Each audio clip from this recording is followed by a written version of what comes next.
Welcome to May 4th, 2024, Lowell School Committee, special meeting. Salute the flag, please. That could be a problem. I pledge allegiance to the flag of the United States of America, and to the republic for which it stands, one nation, under God, indivisible, liberty and justice for all. Madam Clerk, please call the roll.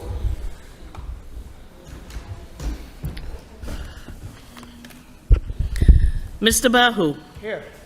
Mr. Conway. Here. Ms. Del Rossi. Here. Ms. Doherty. Here. Ms. DeLay. Here. Mayor Rourke. Here. Ms. Martin. 6 present, 1 absent. Special order of business 3.1, public budget hearing. Any members of the public that wish to speak first? No. Nobody else? No. Registered speaker? Yep. Speak good. Katie Keefe.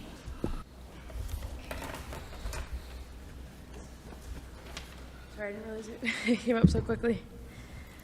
Good morning, everyone. Good morning. My name is Kathleen Keefe. I live at 167 Butman Road. I'm the community schools manager at Lowell High School. I do not envy anyone in this room. I recognize some very tough decisions need to be made this budget season, and I appreciate the effort and thought that each of you are putting into these decisions. With that said, I'm here to advocate for the district to fund the community schools position at Lowell High School. This position had been funded by the district's equity office for the past 2 years and is not currently included in this budget.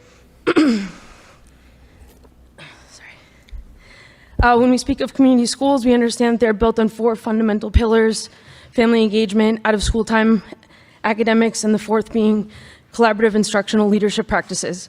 These pillars are cornerstones upon which our students' success is built upon, and they require coordination and collaboration. Lowell is poised in an extraordinary juncture with the school currently undergoing a $375 million renovation project on our physical campus. We are also undergoing internal transformation through the Project of a Graduate initiative funded through the Barr Foundation. We have a new school building on the horizon. We are transforming our curriculum and instruction, and we have fresh leadership within the district. Additionally, we're blessed with invaluable community partners eager to collaborate with us. We are on the doorstep of the UMass Lowell East Campus $1 billion renovation development project with Link, where international companies are bringing highly paid professionals into the community. Exciting things are happening, yet amidst these riches, we find our high school with low attendance rates, high dropout rate, large achievement gaps amongst many of our subgroups, and a lack of student connectedness for a high percentage of our population. And this is not because we're not trying or do not have the resources. Lowell High School is a magical place for students who access our programs and resources, but for too many of our students, the experience of being an LHS student is not always positive. And it is not because people aren't trying or we don't have anything to offer them, but I would rather argue we're not being strategic about how we connect our students to the resources they need to be successful, and we are not often being proactive in our approaches to them. High school is 4 years long, but in reality, there's a 2-year window. Our students turn 16 by the time they are sophomores, and at that point can drop out. So we have this short window of time to get them hooked into something, that one of these amazing all the resources that we have. Community schools embody that concept that schools and districts are resource rich but utilization poor. And so despite budget constraints, Lowell remains a treasure trove of resources from our dedicated teaching staff and forthcoming redevelopment projects, but without a cohesive strategy to harness these resources and effectively connect students to the critical wraparound service they need, we face a major equity issue. We must not overlook the significance of our families. A major pillar of community schools is family engagement, and it's critical that we strengthen these partnerships. They are our greatest allies when they feel included, supported, and heard. We know Patrick Tutwiler, Secretary of Education, Commissioner Jeff Riley, they've been banging the drum about strengthening family partnerships. Community schools do that. The work that I do at Lowell High School is to build that vibrant family community. And so many of our sporadic events may garner temporary interest or give information, but it is the sustained engagement that requires trust building, relationship nurturing, and especially amongst our immigrant and newcomer families, that will help us see the greatest gains for our students. Sorry. By fostering these bonds, we not only bolster student performance, but also uphold principles of equity and social justice. It is imperative to acknowledge that the work is happening in silos. It is happening, but the community school strategy offers unification, cohesion, and a dynamic approach that can catalyze substantial progress. New York City uses this, and they've seen positive gains on grade progression, credit accumulation, attendance rates. The community school strategy in Lowell is just getting started, and I'm confident we could experience similar outcomes if we continued with this work. I've been at Lowell High School for 18 years, and I love being there. I've seen a lot of initiatives come and go, and I see my colleagues working hard to solve the same problems year in and year out. And to me, if done with the correct support and leadership from an organization, this strategy is not a standalone project, but a strategy and mindset that would offer the best opportunity to move forward in a positive direction. In closing, I implore you to consider the long-term implications of cutting this position from Lowell High School and abandoning this strategy. By investing in this community schools position at Lowell High, we not only invest in our students' futures, but adopt a proven strategy to improve outcomes for our students, our families, and ultimately our community. Thank you. Thank you.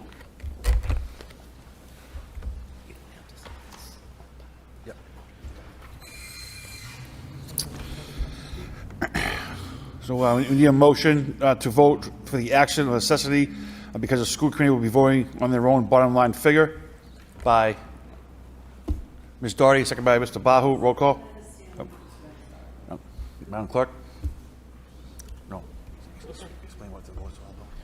This is the action of necessity. This is, you vote on it every year. It's just because you're voting on your own bottom line figure for your salaries. For us, especially. Yeah. Okay. Mr. Bahu? Yes. Mr. Conway? Yes. Mr. Rossi? Yes. Ms. Doherty? Yes. Mr. Lay? Yes. Ms. Martin? Mayor Rourke? Yes. 7 yeas. So start for page 1. Makes sense? Page 1, school committee, total amount of approval, $122,000. Need a motion to accept the recommendation of the superintendent and to approve the bottom line figure of $122,000. Right. So do you want to just to do a first and a second, and then have a conversation going forward? Does that make sense? Right. Motion by Mr. Conway, second by Ms. Doherty. Go ahead, Dave. Mr. Conway. The budget. Yes. Total amount. Yeah, page 1, under the school committee. It's for, I believe, So we have eight. Yeah. So we have 18 total pages, correct? yeah, it's 1,100, school committee. I think we may need to orient everyone for I a have moment, page please. Right. No, Mr. Conway, yeah. No. Do they want to go over that first? Okay, sure. All right. Ms. Doherty, take the floor. Go ahead. What would you like to do? Mr. Mayor, I request that we have the superintendent provide us with an overview of the budget before we go page by page. Seconded by Ms. Martin. All those in favor say aye. Opposed? Mr. Superintendent? Thank you, Mr. Mayor. I believe that most observers paying attention in the last few weeks will be familiar with some of the base information, including the fact that the budget this year is $257 million. And I think that people are aware that we have had increases in Student Opportunity Act funding, while we this year have a fiscal cliff with ESSER funding. Overall, we were short approximately $26 million if we took all of the services and all of the resources that we have paid for this current year and took them into next year. We would be short between $26 and $28 million. So while we're healthily funded, we are also we're required to make cuts. If I can digress for just a moment, I thought it would be appropriate to acknowledge at the outset the process, because the money is important and the budget is a value statement, but the process is important too. And in the process of building this budget, teachers, staff, school leaders, central office leaders, parents, and school committee have all been a part of this process. And while I have been encouraged recently to assert that this is the superintendent's budget, it is actually a budget reflective of the needs and values of our community. But there's another part of the process that's occurring today. The school committee members are also elected on behalf of our community, are also elected to represent our parents and our students.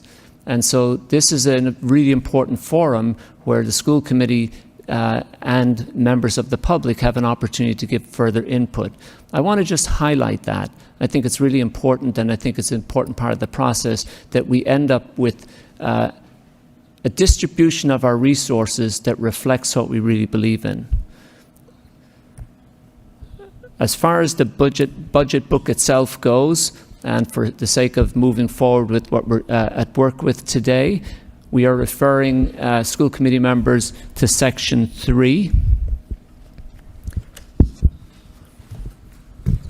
The very first page of Section 3 of the budget book was an attempt to provide you with significant decreases and significant increases contained in the budget book itself. Each of the items marked with yellow highlight is an actual amount that we're spending and should be compared with the number directly to its left, how much we spent the previous year. Similarly, at the bottom of the page, the items in green reflect actual spending in this current budget for fiscal year 2025.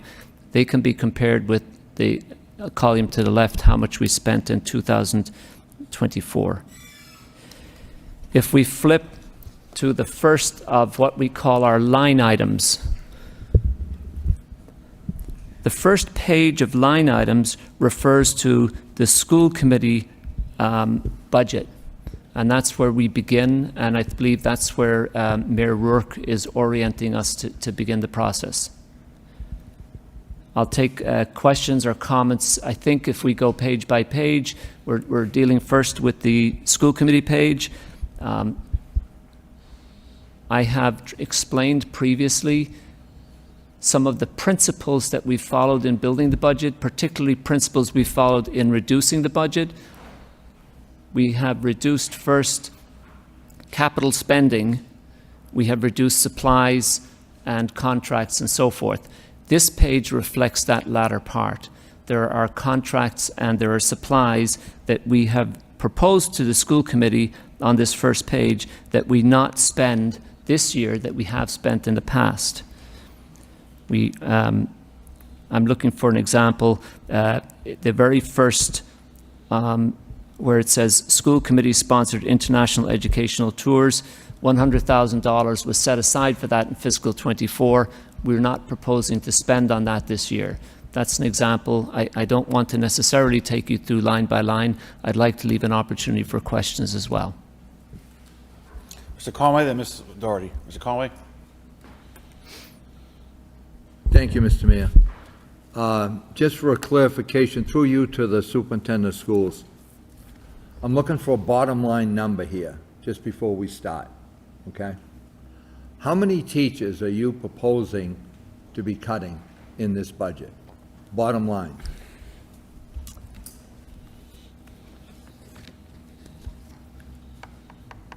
The teachers are outlined in the teachers are, it's a difficult question, Mr. Conway, because... That's why I'm asking. Right. So teachers are in various different categories in the budget, and it's clearly outlined which ones are... There are no, for example, no English teachers, math teachers, social studies teachers, science teachers. No core teachers are losing their position. We have, however, through ESSER times added PBIS teachers, building-based substitutes, and such. These positions are being cut, not by the superintendent of schools, but by the schools themselves. They have chosen to make some cuts. But they're being cut by the system. So the question I have once again to you, the bottom line number, is I'm going to ask you three questions on it, and that is, how many teachers are being cut, how many paras are being cut, and how many tutors are being cut. Simple as that.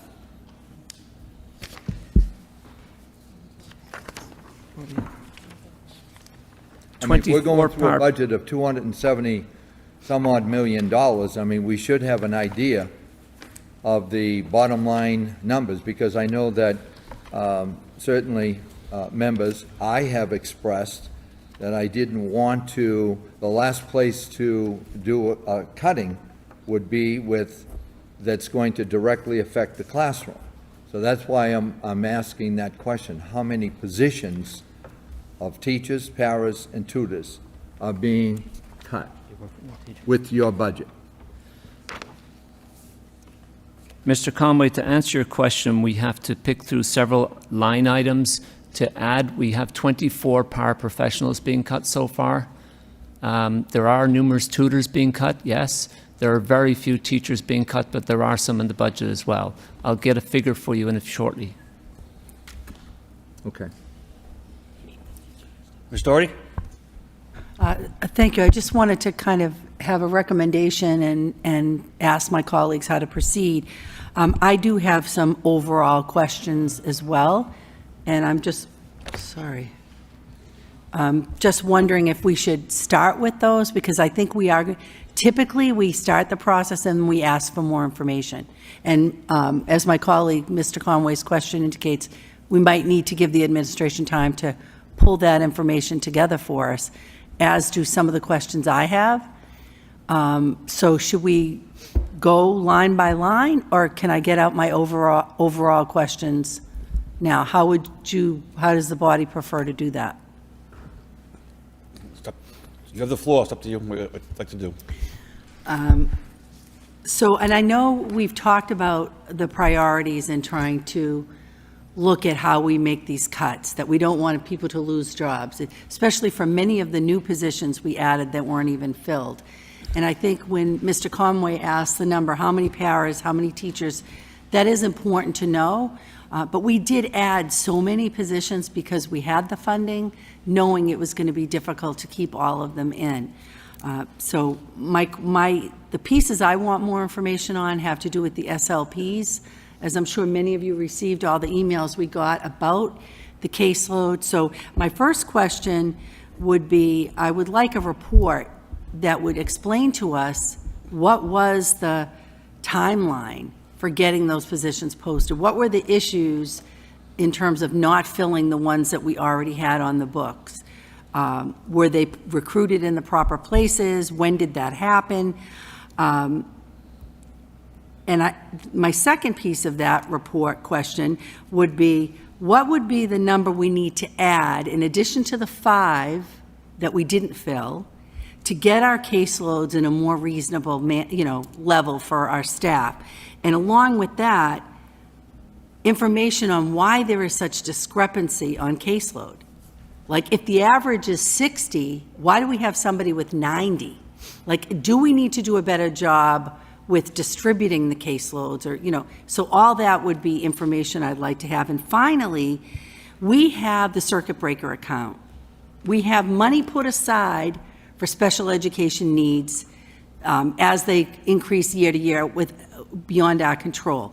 Can we use some of that funding to add to the number of SLPs we have? I don't know the answer to that, but certainly we know that if we add more, if we say, we're going to hire 5 more, 10 more SLPs, assuming we could find them, because it has been a longstanding issue that the market doesn't meet the demand, and we've got to be not only more astute at how we recruit, but also provide a better environment so people want to come to Lowell. If Lowell has a reputation, you're going to have twice the caseload that you do in Worcester. Why would they come here, right? So, but aside from that, we know that whatever amount we add, we're going to have to find that money. And that's going to be additional cuts someplace else, or if we can use the circuit breaker money to help us bridge that. I don't know the answer to that. But that's my request, a report with information just about the SLP issue is one of the first things I'd be asking for. And I think that as we go page by page, we're going to come to a number of positions that I'm not ready to make a decision on. And I would like to, and I know this was discussed, I think the other night, I don't know if it was on the floor or not, but that we would be looking to have the suspense account hold those positions. And so that's all I wanted to say about. But I think that where it is our first time, and I do want to recognize that the superintendent does not have his CFO here, and he's new. I believe this is your first budget as a superintendent, and I want to try to just put that out there, the context of that we understand. It's a lot on him without having the finance person there to help with some of these decisions. I recognize it's, it's the first time out. Mr. Thank Mayor, you. if I may, I appreciate your remarks, Ms. Doherty. I appreciate your understanding, but please give no sympathy. We are prepared with the budget, and we're prepared to answer the questions, and what you don't have in front of you, you should ask for, and you should receive that information. On the SLPs, the concern brought by the SLPs is real, and it must be addressed. I'll be happy to work on a report for you that outlines what the issue has been, what the challenges have been to filling the position. I will work with SLPs and our partners in the union to provide you with a recommendation. It's true that we do have a circuit breaker account. It's also true, in attempts to close a $26 million gap, that we have relied on circuit breaker and revolving accounts, which during ESSER times have been appropriately fattened up to the maximum. We've relied on those to lessen the burden of reducing that gap. It's one of the reasons we don't have further cuts to make the $26 million gap. So your questions are worthy questions, Ms. Doherty. We will get the answers. We'll come back with a full report outlining the issues to date, the challenges with filling the positions, and a proposal for how to address that need now. Mr. Lay? Thank you, Mr. Mayor. I am also in a similar position as Ms. Dorothy, that there are some positions that we talked about should be in the suspense accounts. And we'll talk about that when we jump into Section 3. But I'm a slow learner, so I have a very simple question to ask from Section 2 that I just need easy clarification on. Page 5. On page 5 there, FY24, FY25, foundation budget 37.8, and then there's a required net school spending, which is 38.2. The difference about 400,000. What is the difference there? So which number are we going by? Mr. Lay, I want to be sure I understand your question. I'm on page 5. I see the comparison. For FY20 with FY24. Right. On the second row there is foundation budget for FY25 is Yes. about $307.8 million. That's right. And then on the fifth line, required net school spending is 38.24. So the difference is about $400,000. And I wonder which number are we going by and why is it different? What is required school spending versus foundation budget? I only know part of the answer, Mr. Lay. So which number are we going by? Are we going by 308 or 307? Okay, the answer to that question is the bottom number, 308 million. Okay. 246,703 Okay. is the required net school spending. Okay. Thank you. Any other questions or comments? Mr. Bahu? Sure. Thank you for addressing the SLP issue, and that you'll be coming up with a report. Included in that report, and I think Mr. already touched on it, but caseloads. Caseloads are extremely high, especially in comparison to other districts. So and based on the knowledge of maybe filling the 5 unfilled positions and maybe adding some more, to bring that caseload number down to a more sustainable number so the teachers do not feel overwhelmed in their positions, as well as new hires possibly not wanting to come to the district due to the caseloads being so high. So I just wanted to piggyback on that. I thought that it's very well worth noting, especially the amount of emails that we received, as well as the amount of speakers that we had at our school committee meeting this past Wednesday night. Yeah, I'll just add, I appreciate the comments, you know, and the caseloads are high and the work is demanding. People are losing their jobs with this budget. Losing their jobs. So, you know, Mr. Superintendent? Thank you, Mr. Mayor.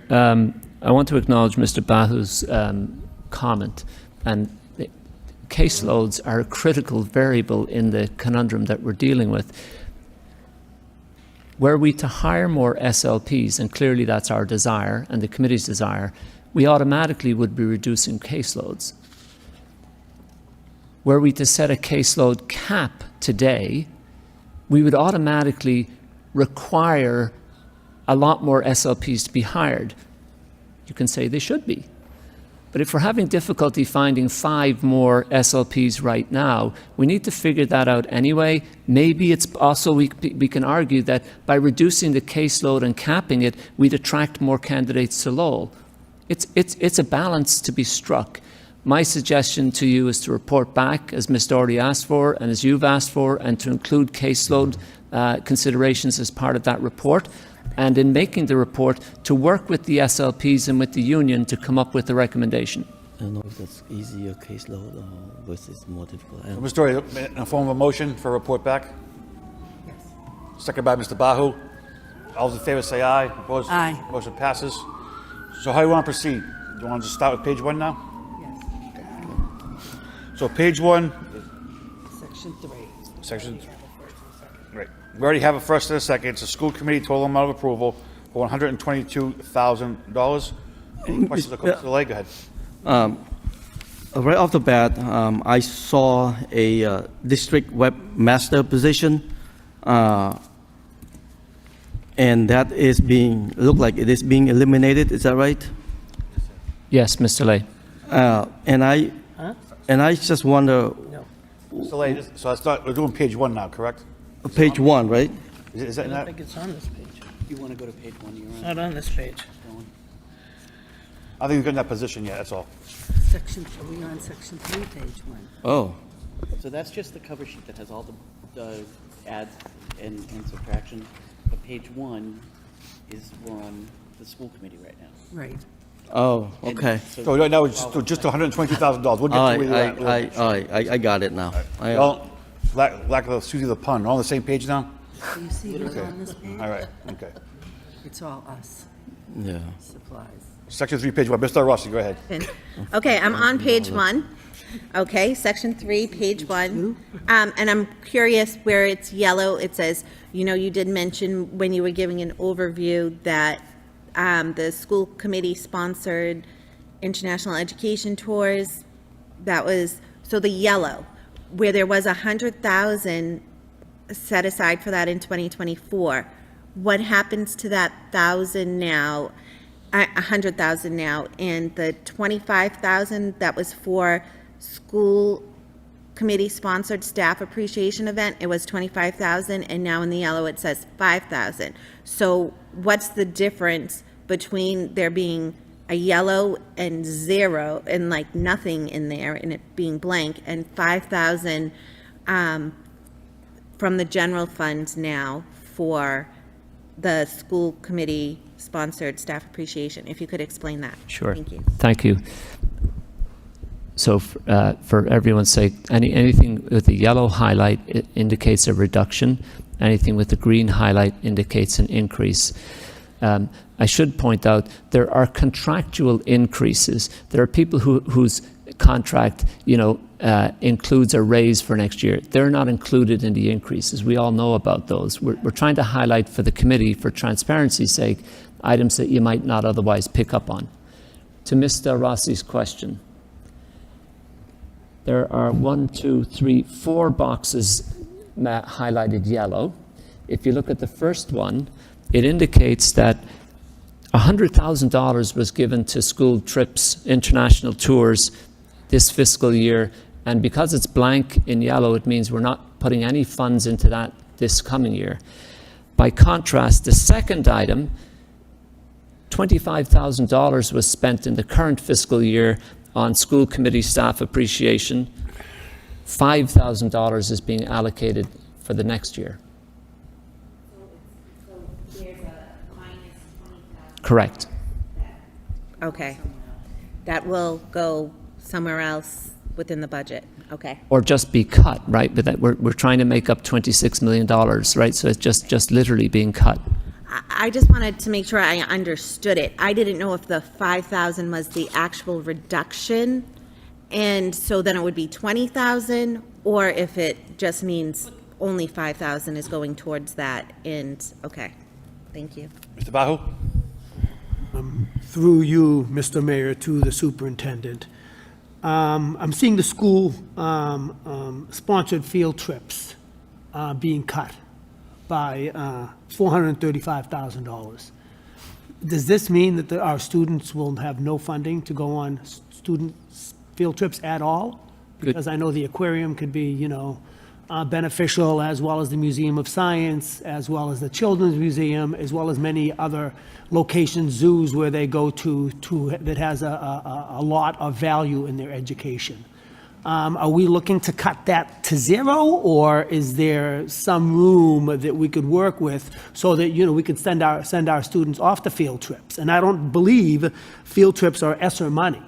I believe they're more in the general budget, and they probably have been in the past number of years. So if you could Great elaborate question. on that. It's a great question. Superintendent? I want to be really clear with everyone. Students will be going on field trips next year, right? So let me explain, if I may. Until this past year, until that $435,000, field trips were never funded by the school committee directly. Schools fund field trips. We also get grants that fund field trips. In the really pleasant atmosphere of having $28 million of ESSER funds to disperse last year at this time, the school committee chose, with the urging of Mayor Chow at the time, to fund extra field trips. And in addition to whatever the schools were doing, the committee chose to give an additional amount to schools for field trips. That never occurred before, and I don't know if it will occur again until we have another round of ESSER. Mr. Conway? Through you to the superintendent. So as far as the field trips are concerned, are you talking about each school there still be money? Yes. For the field trips? How do you determine that? Is it per student? The schools determine that, Mr. Conway. So in other words, one school might have put twice as much money into the field trips than another school? In the current system that the district is using for budgeting for schools, referred to as fair student funding, the schools are given an allocation, and yes, Mr. Conway, they are allowed to make their own choices about how to disperse those resources. So yes, one school could choose to do a certain number of field trips, and another school could choose to do fewer field trips. That is true. So in other words, you have a school A, your child goes to school A, and they allot $20,000 for field trips. And in school B, where my child goes, it's $100,000 that's allotted for, I'm just using this as an example, as a field trip. Is that what you're talking about? And if that's the case, I mean, my kids, or that particular school has an advantage over the school that your child's going to. So how do we rectify, or how do we justify that? Okay, so I think these are great questions, by the way, but in honesty, they haven't been tackled before, and we've had this issue for a long time.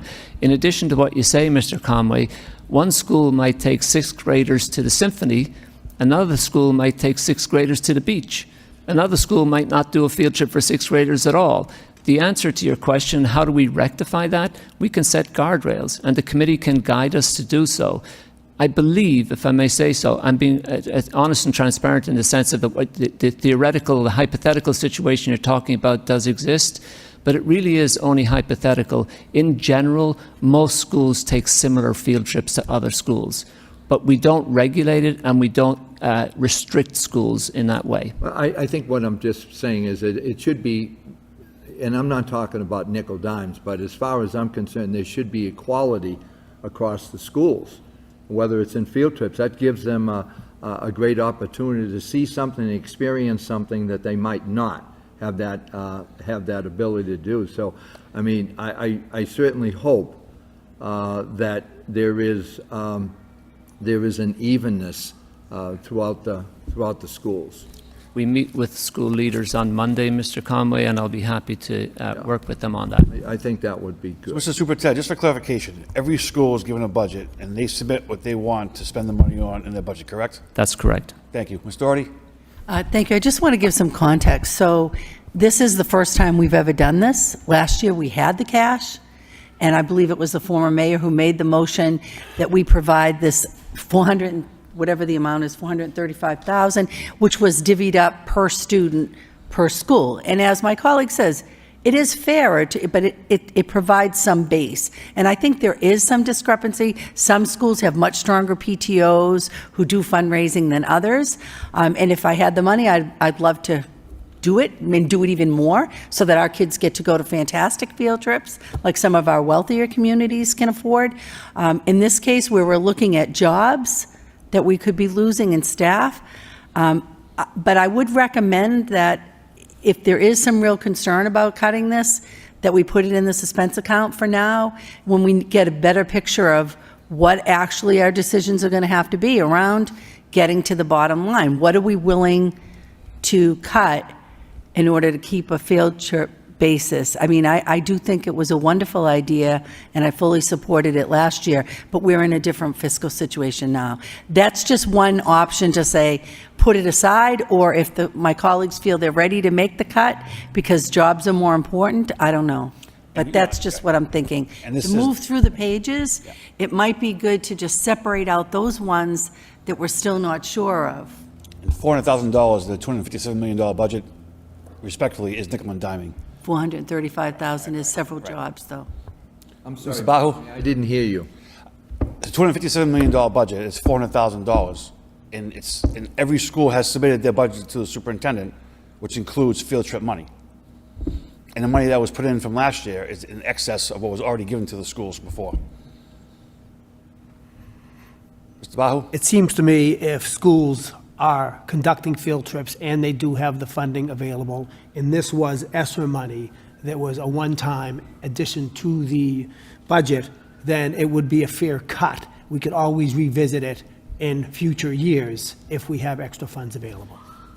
I think, Mr. Superintendent, it would be beneficial for us to know when cuts are being made, if ESSER money is included in those cuts, if that's a reason, maybe going forward. Certainly. Thank you. Any other comments, Mr. Lay? Thank you, Mr. I apologize. Ms. Martin first, then you, Mr. Lay. Good, okay, Mr. Lay. Thank you, Mr. Mayor. All of those 4 lines that are being in yellow, field trip, Mr. Bahu already asked that. The sponsored trip, I wish we have some funding for that, but I'm not gonna fight over that for now, just because I truly believe that that is a worthwhile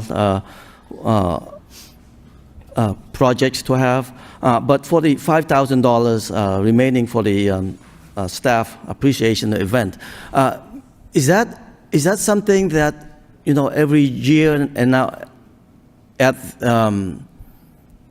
MASC have some events that school committee are going? Is that what the funding is for? I don't know traditionally what it's been used for, Mr. Lay. I know the allocation has been there. I don't know what it's been historically.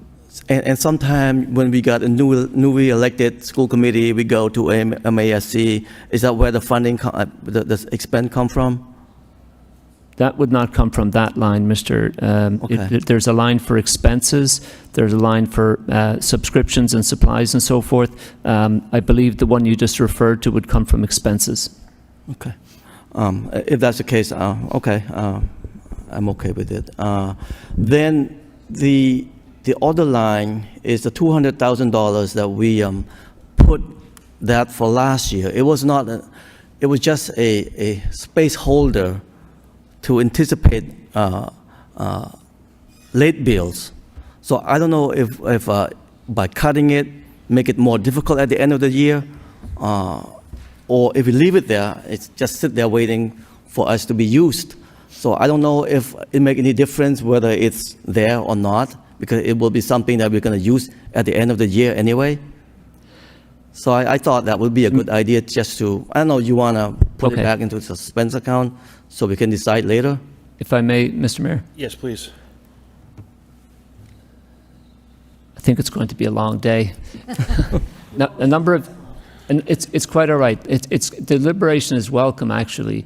And however, I have a sense that we are cutting positions in this budget. At least that's the proposal, depending on how the school committee receives that. And it's really difficult to sort of to convince you, I think, that we had millions and millions of dollars to spend last year. So I've given it previously as an example, one school that I'm intimately familiar with received $800,000 to spend, $800,000 over and above their regular spending last year. We had money that, you know, it was a challenge to spend. We chose to spend it in various ways, supplements to schools. What did the school use the $800,000 for? Teachers, extra paraprofessionals, extra tutors. Mr. Conway will take us to task, as he should, for cutting teacher positions.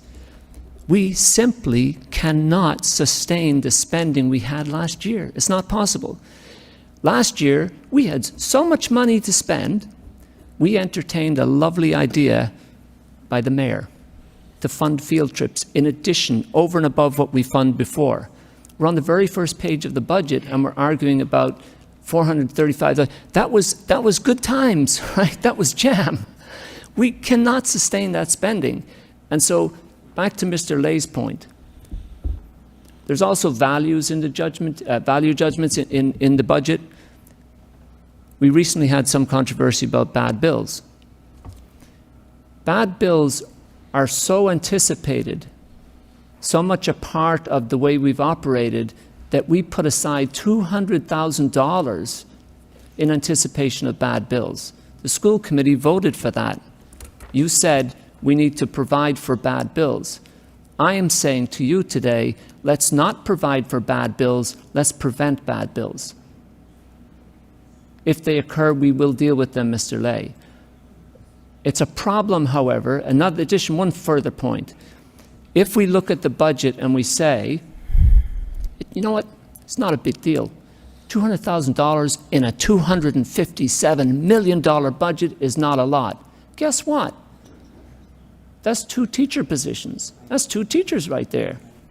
And we are trying our best to preserve people's jobs. So that it is important that we are rigorous about every penny. With that being said, we have a first and a second on the approval of $122,000. Madam Clerk, roll call. Mr. Bahu? Yes. Mr. Conway? Yes. Mr. Del Rossi? Ms. Doherty? Yes. Mr. Lay? Yes. Ms. Martin? Yes. Mayor Rourke? Yes. 7 yeas. Page 2. The superintendent, need a motion to accept the recommendation of the superintendent and to approve the bottom line figure of $1,437,831 by Ms. Doherty, seconded by Mr. Bahu. Open for discussion. Ms. Doherty.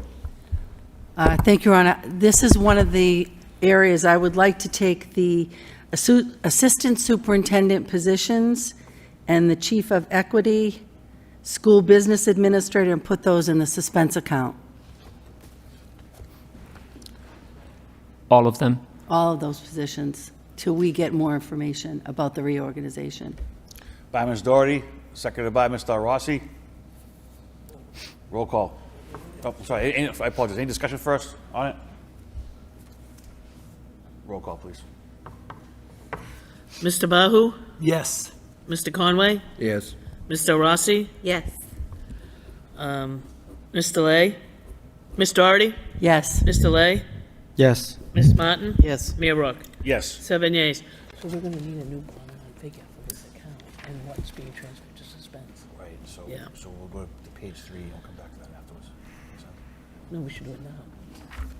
Because you're gonna vote on the bottom line, so you need a new bottom line figure. So is it It's 100? gonna take a second to get the new figure up and go from there. With that being said, we put those positions into a suspense account. Anything else that you want to talk about with this page? Question, do we need to then vote on a new bottom line Yes, number? that's what we're doing now, yeah. Okay.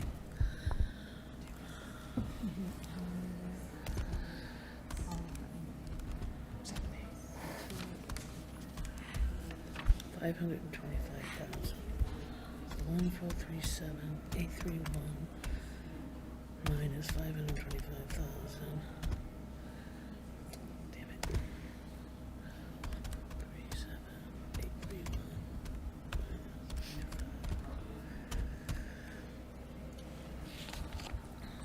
Mr. Clark, any luck down there?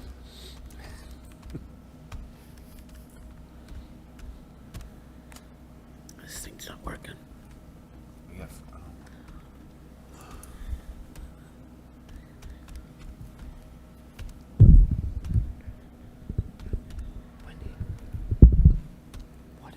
It doesn't work. It's not coming up with the right amount. so the three positions? Yeah, it's 175 times 3, so So this is the bottom line. So it's 425. 425. So 437 minus 425 is 1. So it'll be 1,012,831. That seem right to you? That's what I mean. 1,012,831. That's what I have. Mr. Superintendent, I have a figure of $1,012,831. Does that match? Please repeat it, Mr. Mayor.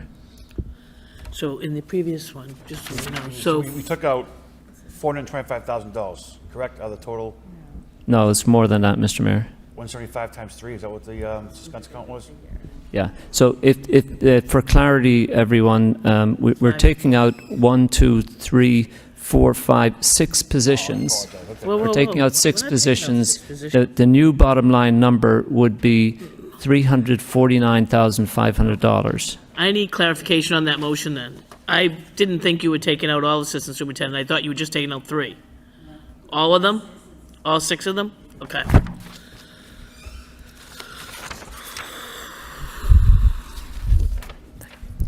So if that's the case, 349,500. That's correct.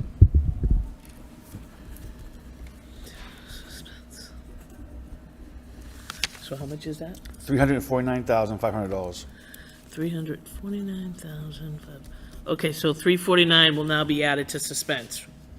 No. The 349 is the bottom line. Voted 349. The balance is into a suspense account. The new bottom Right. line is 349,500. Oh, that's the new balance, okay. All right, so the motion to accept the $349,500 by Ms. Doherty, seconded by Mr. Bahu. Roll call, please. Mr. Bahu? Yes. Mr. Conway? Yes. Mr. Rossi? Ms. Doherty? Yes. Mr. Lay? Yes. Ms. Martin? Yes. Mayor Rourke? Yes. 7 yes. Mr. Vice Chair? So what is the new amount? Mr. Lay? Danny, what's So I have a flag raising at 11 o'clock, it's about 10 minutes long. The more than capable, Mr. Lay will take over, and I'll be back as soon as I can. did you write down that new amount? Yes, 349,500.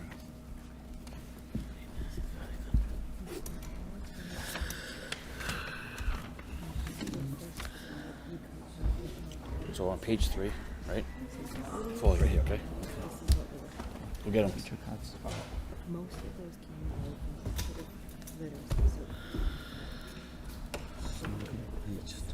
Page 3, yep. I can just read that, right? 37. No, it's right up there if you read it. Oh. Page 3. I wrote it all down for you right there. So we need a motion to accept the recommendation of the superintendent and approve the bottom line of figure 3,724,960.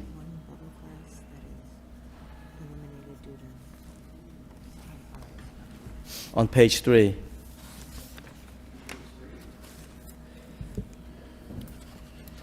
Ms. Dorothy? Yes, Your Honor, if I could ask through you to the superintendent, it looks like you have zeroed out recruiting, and I'm just wondering what the plan is for that, since we Sure. seem to have trouble around getting the staffing we're looking for. What's the reasoning? Thank you. Right below the recruiting, Ms. Doherty, we have added a new human resources director. And so the position for recruiting was never filled. It's unfilled. So no one's losing their job in that way. We recognize and we believe strongly that we've not done sufficient work to recruit diverse candidates, and we're determined to address that in part by hiring a human resources director. There's an additional savings if you look down to assistant HR director, a position that also was not filled.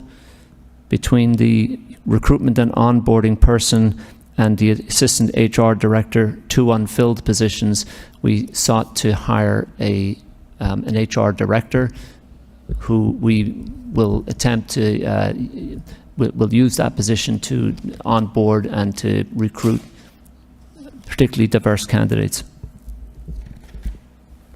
Mr. Conway? Thank you. You're proposing to hire an HR director? Yes, Mr. Conway. Don't we already have an HR director? No, we don't. We don't? Who does the HR work? There are 2 what are called HR generalists. There are some clerical positions, and of course, Dr. Hall oversees that full department and does much of the work himself.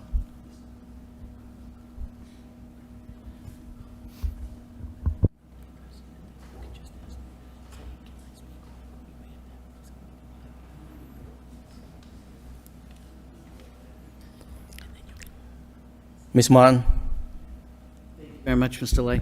So, looking at the restructuring that's going on in HR, it does we are shifting, obviously, so investing in that director position so that we have that back up, that stronger team, I would say. I'm looking at below that in the technology area, and I know there's there's 2 positions that we're looking to eliminate in that realm. I'm concerned around both. I mean, I do think that the webmaster, I mean, obviously this is an age when we're relying on that position and in that ability to kind of communicate with our families pretty dramatically.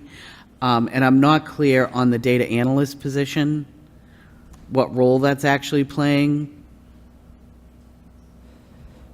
So I just have concerns around making cuts in that, in that technology area. We certainly could do, and there are areas of the budget we're trying to support technology, in particular technicians for repair, where we're adding some positions. We believe that we can manage that we have, in terms of the webmaster position, we have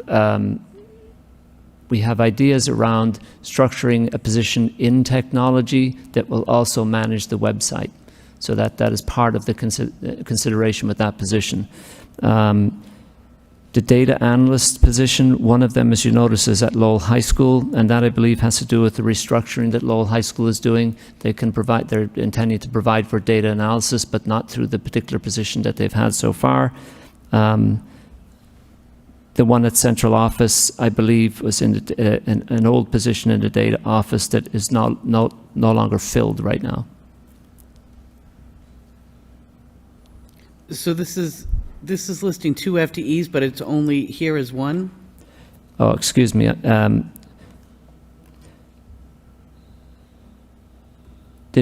looking at it. There are 2 data analyst positions, Ms. Martin. One is at Lowell High School and one at central office that are funded for next year. The line below it is the one where there's a cut, and that it's called application specialist.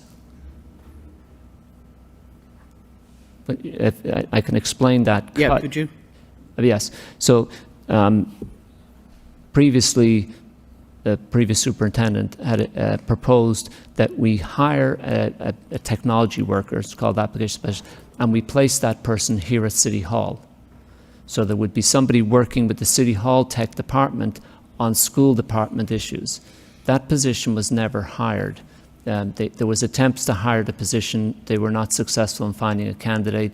It was thought that the salary range was not attractive, and there were also some issues around integrating it with the workers that were already existing at City Hall. So that position was never filled. Again, there's a bias in cutting positions to cut open positions. Mm-hmm. I would just say, I mean, I'm comfortable with that then, with the application specialist removing that position. I do still think we need to have some discussion around the webmaster position. So I'd make that, I'd like to make a motion to move the district webmaster position into the suspense account. Motion by Ms. Martin, second by Ms. Doherty, to move district webmaster into suspense account. So roll call. Mr. Bahu? What's the amount on that? Yes. For the amount of 77. No, I got it. May I inquire, please, what we're voting on, in a sense that if we're The webmaster position being moved to suspense account. I understand. What I mean is that if the bottom line figure is are we then going to vote on a bottom line figure that is more than the one here? Because we're adding something back in that's not in the bottom line. So the bottom line figure on page 3 will go down by that salary amount, and the amount on the suspense account page will go up by that salary amount. So I understand that. The bottom line figure on page 3 doesn't include the webmaster because it's left a 0. So you're adding in that 77,506. Added into the bottom line. Yes. In other words. Yes, understood. So then we'll need a new bottom line for that. So, Mr. Bahu? On the webmaster going to the suspense account. We have a motion on the floor to Sure. move the, In suspense account, meaning we are, okay, we'll reconsider that job later. Okay, yes. Mr. Conway? Yeah. Ms. Del Rossi? Yes. Ms. Doherty? Yes. Mr. Lay? yes. Ms. Martin? Yes. Mayor Rourke? 6 yeas. So the bottom line figure stays the same on this page. Right. So now we have to vote on the bottom line? Yeah. Yes. So It does. that would be 3,724,960 minus, No. I mean, the plus, There's no Flat out money that. there. Stays the Plus- same. Right. Stays the same. stay the same. I move to accept the bottom line figure. Okay. Ms. Doherty? Seconded by? Motion by Ms. Doherty, second by Mr. Rossi. Sorry, Ms. Mann. No worries. Mr. Bahu? Yes. Mr. Conway? Yes. Mr. Rossi? Yes. Ms. Doherty? Yes. Mr. Lay? Yes. Ms. Martin? Yes. Mayor Rourke? 6 yeas. Now we go to page 4, finance and operations. We need a motion to accept the recommendation of the superintendent and to approve the bottom line figure of $5,545,060. Second by Mr. Bahu. Motion, yeah. Discussion, anybody? Ms. DeRossi? I just have a question in the contracted services for fair student funding, how that will affect how we do our fair student funding. Without having that contracted services, will it negatively affect the fair student funding? Thank you, Ms. Rossi. When fair student funding was introduced, the district contracted with a company to help us implement that system several years ago, and I gathered that at that time there was a considerable budget for the contract for that company. Over the years, it's been reduced because we've become familiar with fair student funding, and the idea was never to depend on an outside company for our own budget work. So it's been reduced. We think we can manage it ourselves now. Okay, thank you. Shall I roll call? Make a motion to accept the bottom line budget figure Okay. for finance and operations. Okay, let's do roll call. Mr. Bahu? Yes. Mr. Conway? Yes. Mr. Rossi? Yes. Ms. Doherty? Yes. Mr. Lay? Yes. Ms. Martin? Yes. Mayor Rourke, 6 yeas. Page 5. Instructional leadership.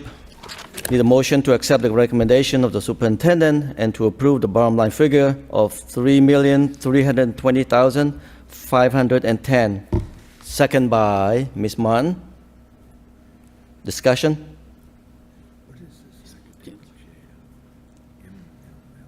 Yes. Ms. Martin. Thank you. Could you, I'm sorry, I just don't know what MLL means. Multilingual learners. Previously, English language learners. Sure, just had no idea.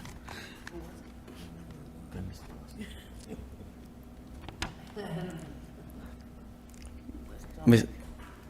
Doherty. Thank you. Just a couple of quick questions about this section. I noticed that we are reducing the number of we're reducing the curriculum support specialists for math by 1 and the curriculum support specialists for science and social studies by 1. Can you give me the context of that? Are those newly created positions? And then my second question, the high school addition of an academic chair for multilingual learners, is that a brand-new position? I'd like to know just the justification for these decisions. Thank you. Sure. Starting at the top, for the curriculum office positions are relatively new. Yes, they were added in this year's budget. There are no position cuts in the budget that aren't hurtful or harmful or that aren't painful, right? So, but we believe that we need support for the district for math and science, but we needed to find cuts, and so those positions are a reduction of the newer positions that were added last year. The high school addition is, it was determined by the high school. And I understand that the high school, that during difficult times, there has been a combination of English language learners and foreign language lumped together under one chair, and then at other times when they're able to afford it, they separate those two out. And so the high school is proposing to add an academic chair for multilingual learners. It's certainly an area that deserves a lot of attention and requires a lot of attention.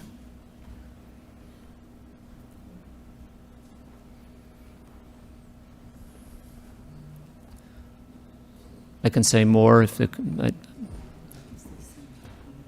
Yeah, I mean, I'd support that. Ms. Doherty? I would make a motion to accept the superintendent's recommendation, the bottom line number. Before that, can I talk? Mr. Mayor, may I? Well, you can talk as soon as I finish with my motion. I believe that's usually how we do it, right? There's already a first and a second on this one, is that correct, Madam Clerk? No, but just before you have a motion, can I just talk on this? All right, I'm willing to wait on my motion because my colleague is quite anxious to speak. Mr. Lay, go ahead. Thank you. Thank you. Just have a question on those positions, the math and science curriculum supports. If we cut them by half, how would be the other person can handle all the workload? It's a good question, Mr. Lay. It's a good question. So in the past, again, during difficult times, there are more curriculum support people or less. We this time last year, we added an additional literacy or ELA person, an additional math, an additional science and social studies person. They're newly added positions. We have determined that we would offer 2 of the 3 for reductions this year. Yes, it would be more work for the people remaining. That's a good observation. Okay. As long as you can guarantee the math and science is still strong, I'm happy with that. Thank you.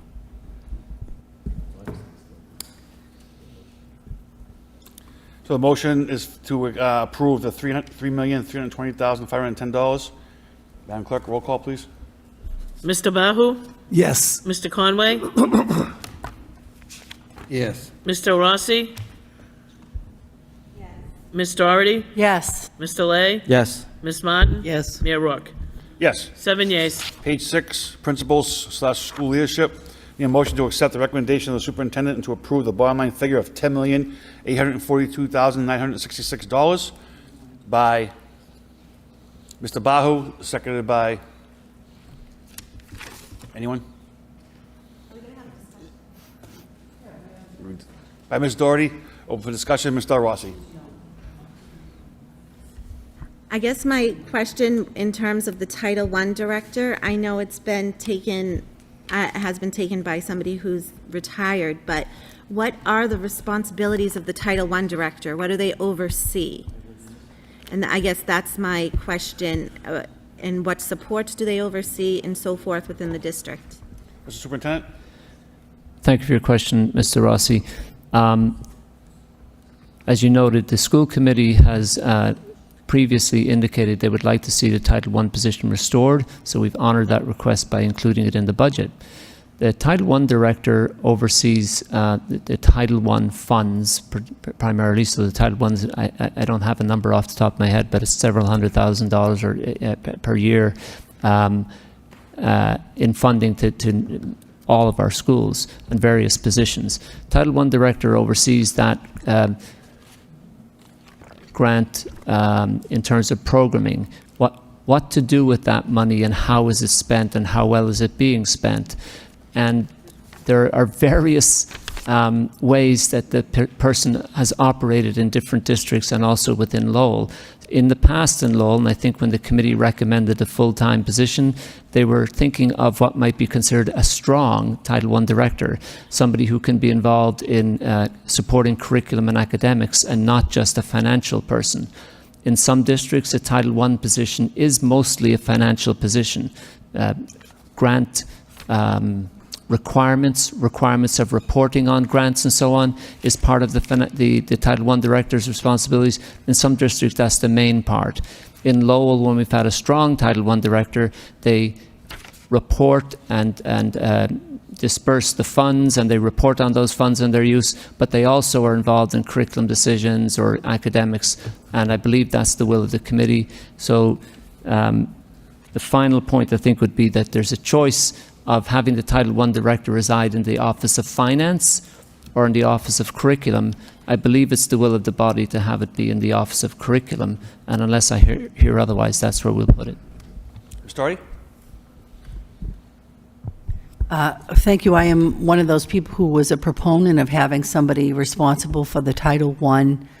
I don't know if you already answered this, Mr. Skinner, but what is the amount of money? It's quite a bit of money in grants that I thought it was. So I Yeah. wanted to say millions, but Yeah. it is millions. It's a good bit of money, and meeting the requirements of those grants is very important.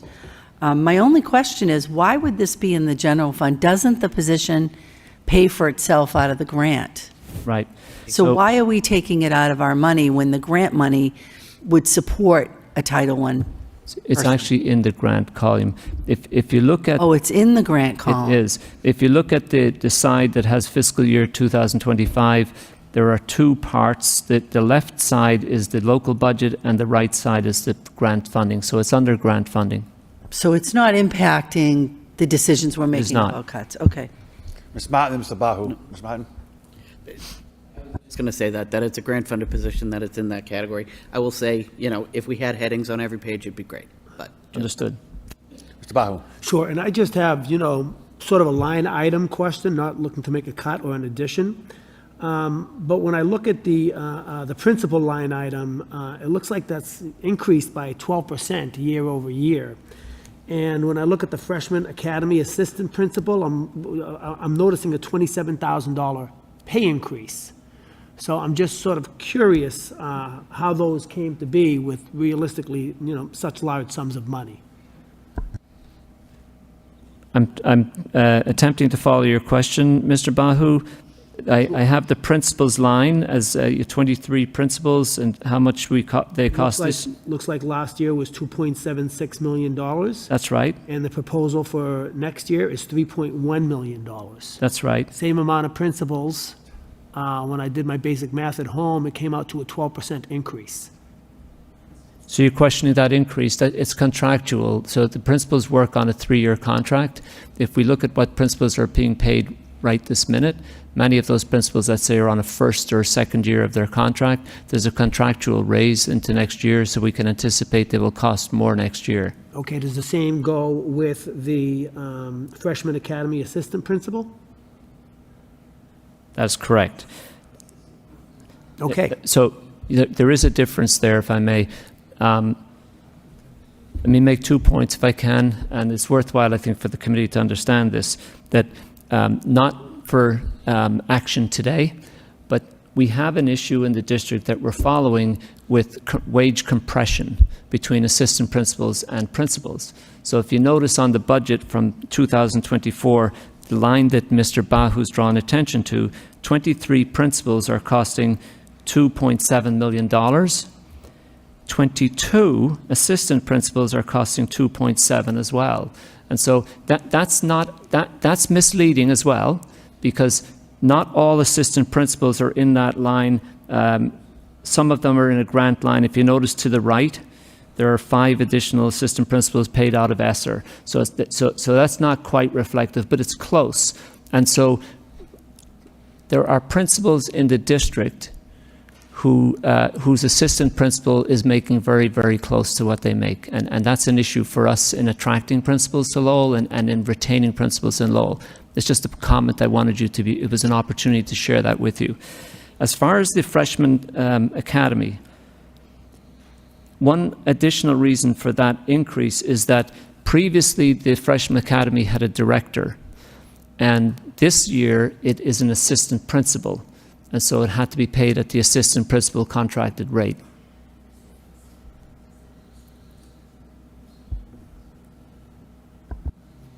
All set, Mr. Bahu? Thank you for the clarification. Ms. Martin? And then Mr. Conway. Thank you very much, Mr. Mayor. So looking at the assistant principal line, so these 5 positions that were, or 6 positions, I guess, that were paid by ESSER, those were new positions that were added in the last year? That's correct. I mean, again, admin is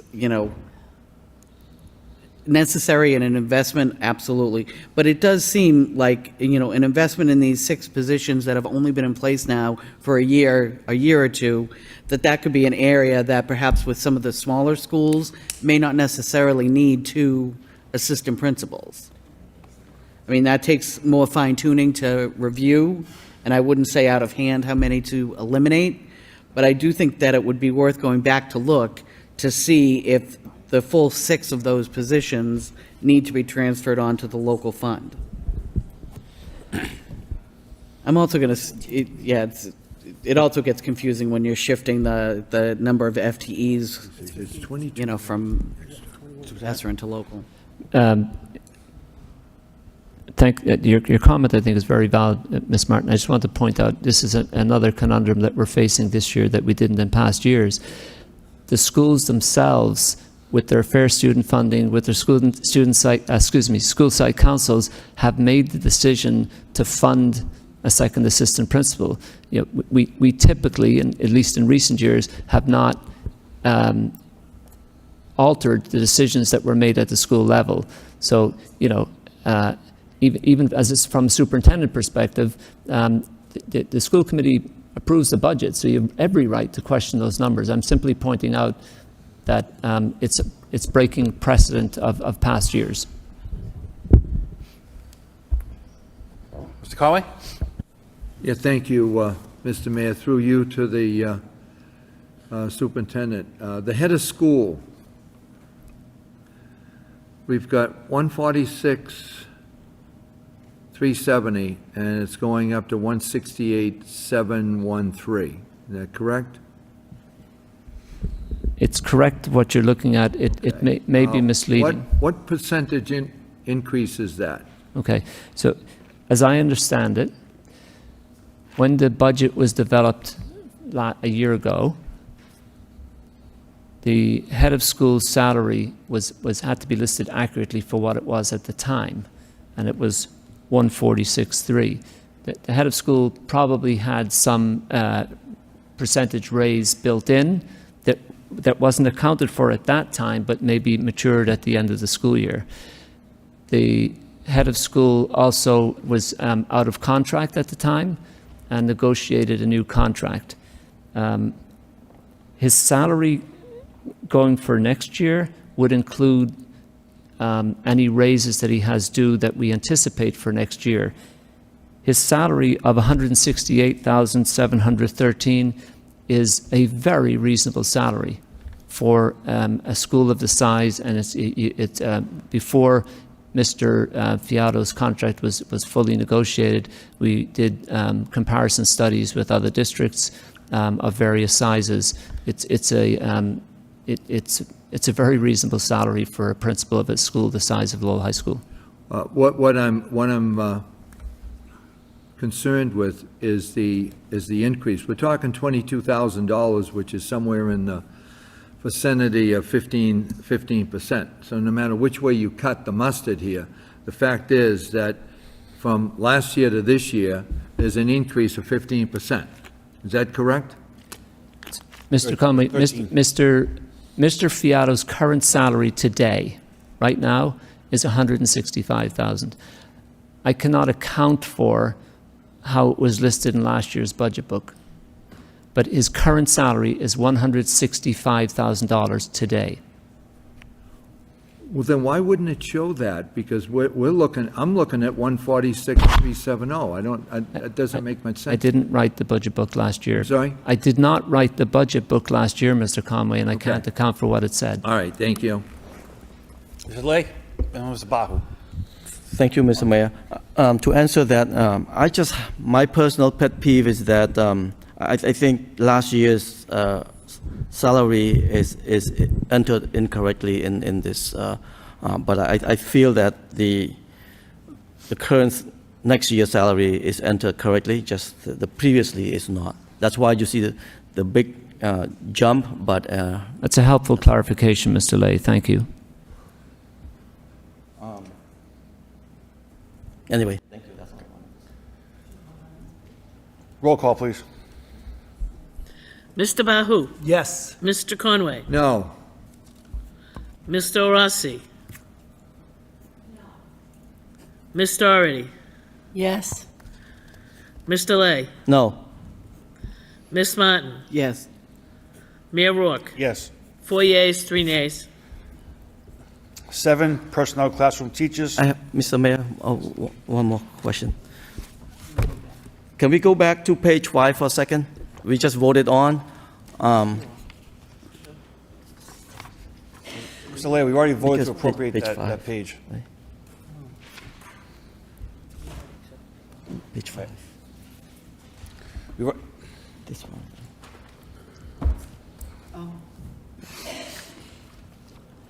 Would that be possible to reconsider on this because the academic chair for Lowell High is a brand new position that So, Mr. Lay, we've already voted to appropriate it, and we moved on to separate pages.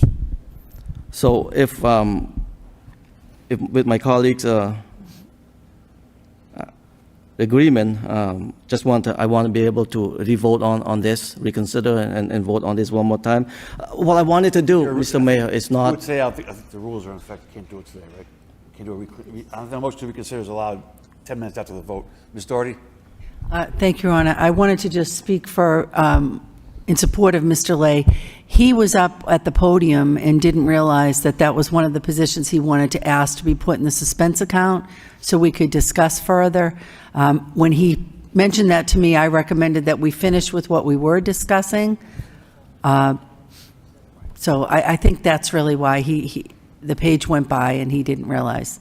Understandably, but I think if he wants to put a motion to reconsider, it's got to be filed and, wait, I believe, 14 days. We've already voted to approve and moved on. So if you want to do that, Mr. Lay, you're free to do so. Mr. Mayor, though the meeting is still going on, we can't just. Is it, if you pass a motion in the city council, you can't, once a motion passes, you can't reconsider it right away. You have to wait a time period to do so.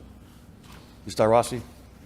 I just have a question. Is there a place where there's an addendum to the 2024 budget? Because I just looked back at last year's budget book on my computer, and head of schools is making 146,371. So I just want to know if I'm not looking in the right place, and I just want to be clear and transparent. We just had a clarification on that like 3 minutes ago. Mr. Superintendent, you want to give it again?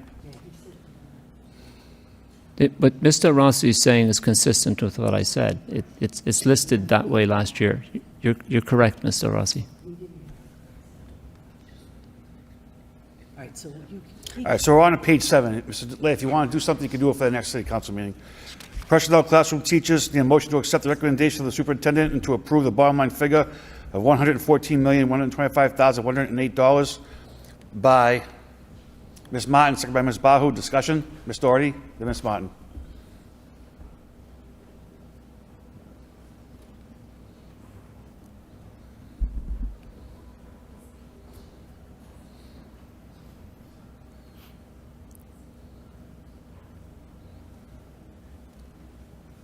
I apologize, Ms. Doherty, did you want to speak on this? No. I'm sorry, I thought you couldn't go up. I apologize. Ms. Martin, go ahead. Thank you.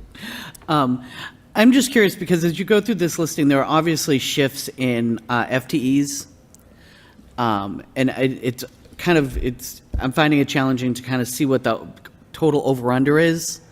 So like, with pre-K teachers, it's down 1, some are up 1 here and there. So I'd just like to know what's kind of driving that.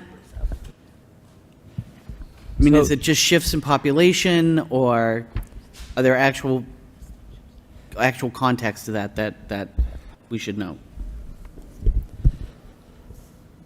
So in one case, there's an extra long-term sub-teacher at the Cardinal O'Connell School. At the Lincoln School, there's a bubble class adding a teacher. There are differences like that.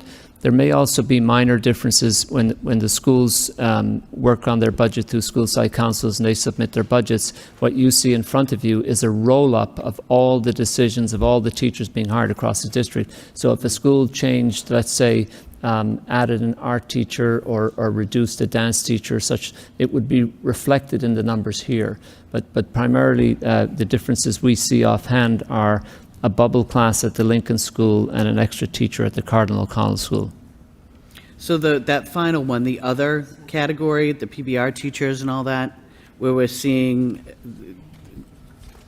from 6 last year up to 31 this year. Can you point me to the line, please, Ms. Martin? So in that first grouping of teachers, the last line item is teacher -other, PBR Yes. teachers, Yes. interventionists. So it looks like there were 6 of those positions last year, and now there are 31. So Am I reading that wrong? you're missing one piece in the middle. There were 20 paid for through ESSER. Okay. And so So that would get you to 26. PBS teachers in some schools, but additions of library Right, teachers we're- back in. in addition. Ms. Martin, your question again, please. Am I right that where last year we had 26 positions, we now have 31? Yes, In that's, this other category that I don't know where that's assigned, like, Those are live, so the addition is some, there I mean, I thought we had conversations like the PBR teachers, we thought those were going to be reduced. were 11.2 schools added back to library teachers, which were under the district budget last year, but are I now see. reflected in Right. that line. thank you. Ms. Crocker, I think, has discovered the difference. Last year, when the district added in library positions, they came out of the district budget. The library positions are out of the school budget this year, and schools have added over 11 library positions that are reflected in that 31. They reduce some because of behavior and others. Right. And what's the job title for that? So in that category where it says teacher other, as you know, it noted in the parentheses, PBRs, these positive behavior teachers, interventionists, etc. The etc. would include library teachers. Last year, library teachers weren't on this line at all. This year, there are 11 library teachers added into it. There are also a series of PBR teachers reduced from it.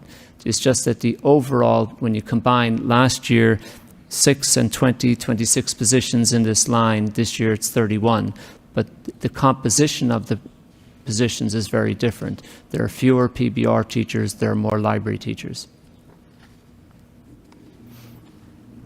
Okay. And were those selections that were made through the Fair Student Funding Yes, to add those library teacher positions? yes. The overall, Ms. Martin, so you understand, overall, there is a reduction in library teachers. Many schools chose not to keep them.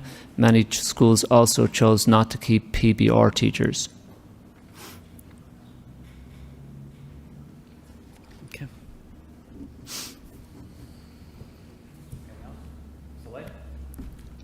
Thank you, Mr. Mayor. I'm really supportive of the summer program, but here you have $1 million for the summer program. So, what would be the? Do you know what these are for? I think you're a page ahead, right? Are we still Am I? on 7? Oh, Jesus. My apology. Mr. Bahu? I know. I guess I have one question, I'm sorry. I didn't raise my hand. Just to piggyback off what Ms. Martin was sort of hitting on, I'm noticing phys ed teachers are reduced, or phys ed health teachers are reduced by 2 from 56 to 54.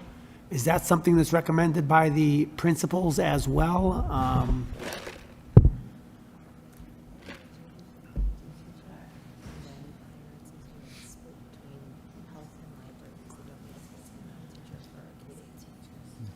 Right here on So page the 7. Butler School is reducing a phys ed 56 teacher. down to 54. The still has one, but they're reducing one. The Pine Arts School is reducing a teacher that they're going to go with a combination phys ed health teacher next year. They don't need a full-time health teacher for a KA school. Okay, thank you for that. Yes. Mr. Conway?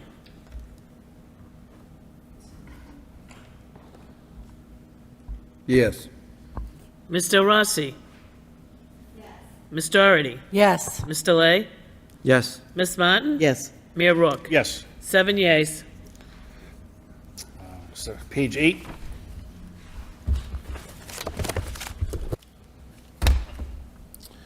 Medical therapeutic services. The motion to accept the recommendation of the superintendent and to approve the bottom line figure of $35,068,010. Motion to adopt by Ms. Martin, second by Mr. Lay. Discussion? Ms. Doherty? Just a question, we are reducing by 3 the building-based subs. Was that something we added in? Every school had a dedicated substitute teacher? Is that what that is, or? It's true that it's under, yes, it's a school-based decision. Not all schools chose it. Of the schools that did choose it last year, 3 fewer are choosing to keep it this year. And then what about the long-term? That's a increase of 1.2 million. Right.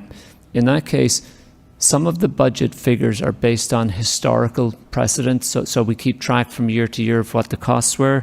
While last year $1 million was given to that, it wasn't sufficient, and so we anticipate we need to increase that to make enough funds available for next year. Thank you. And and I know Mr. Lay was alluding to this earlier, the summer program, my understanding is we ran summer program at all our schools, and that was unprecedented. But I think it's definitely worthwhile. So that $1 million, is that to offset because much of that money was out of ESSER and now we don't have it? That's correct. So I am interested in supporting summer school. I just want to make sure we get the kids out there. I think the concerns I heard in the past was we didn't have great attendance. And that would be one of my concerns with that. In terms of the reductions in tutors, again, that's a school-based decision, and it's because the ESSER money isn't there anymore. Because I've always felt the tutors are a huge bang for our buck. It does seem like we're losing a lot in that area. Understood. The context, I think, is that, again, when your school was given hundreds of thousands of dollars over and above what your regular funding was, some schools chose to hire tutors because that was an easy decision to make and a very, very useful position. We had over 39 tutor positions unfilled, however. So we raised the number so much that we couldn't fill all the positions. We got multiple people want to speak on, so I'll go in order. Ms. Martin, Ms. Del Rossi, then Mr. Conway. Ms. Martin? Thank you very much. So just so we're clear, circling back to the summer program, so this is for a fiscal year, it begins July 1st. Am I correct that our ESSER funding, we've been given through September to spend it? Yes. So wouldn't we have ESSER funding that we'd be able to spend on that 1 million, to spend that 1 million from ESSER that remains and not against this budget year? It's a good question. It's a great question. I believe the ESSER funding is encumbered. Considerable portion of the ESSER funding remaining is going towards facilities and so forth that we've already committed to. I think it warrants taking a look at it, given the huge number of salary positions that we were never able to fill over the course of the year. I do think that we need to review it very, very closely because, I would suspect $1 million would be able to find that. And I mean, Yeah, Ms. Martin, I agree. Psychic, but Yeah, I agree entirely. the idea of that we could save this $1 million in one fell swoop, spend it, get the final bang from ESSER in a way that could, obviously set us up for better success for students in the new year. I That's agree. $1 million we could save in a minute. Motion to put in a suspense account, Ms. Martin? I'm sorry. Motion to put into a suspense account? I would like to put it into suspense. Second by Ms. Doherty. Thank you. Ms. Del Rossi, go ahead. May I make a comment, please, Mr. Mayor? Sorry. So I understand the need to put it into a suspense account. One of the fears we have in general with suspense account positions is that sometimes positions don't come out of them, right? They remain in suspense account, several positions all the way through the year. In this particular case, we're talking about summer school funding that we need to plan to spend beginning now if we're going to have a summer school program. If it's in suspense and there's any doubt about our ability to have summer school, we might have difficulty planning it.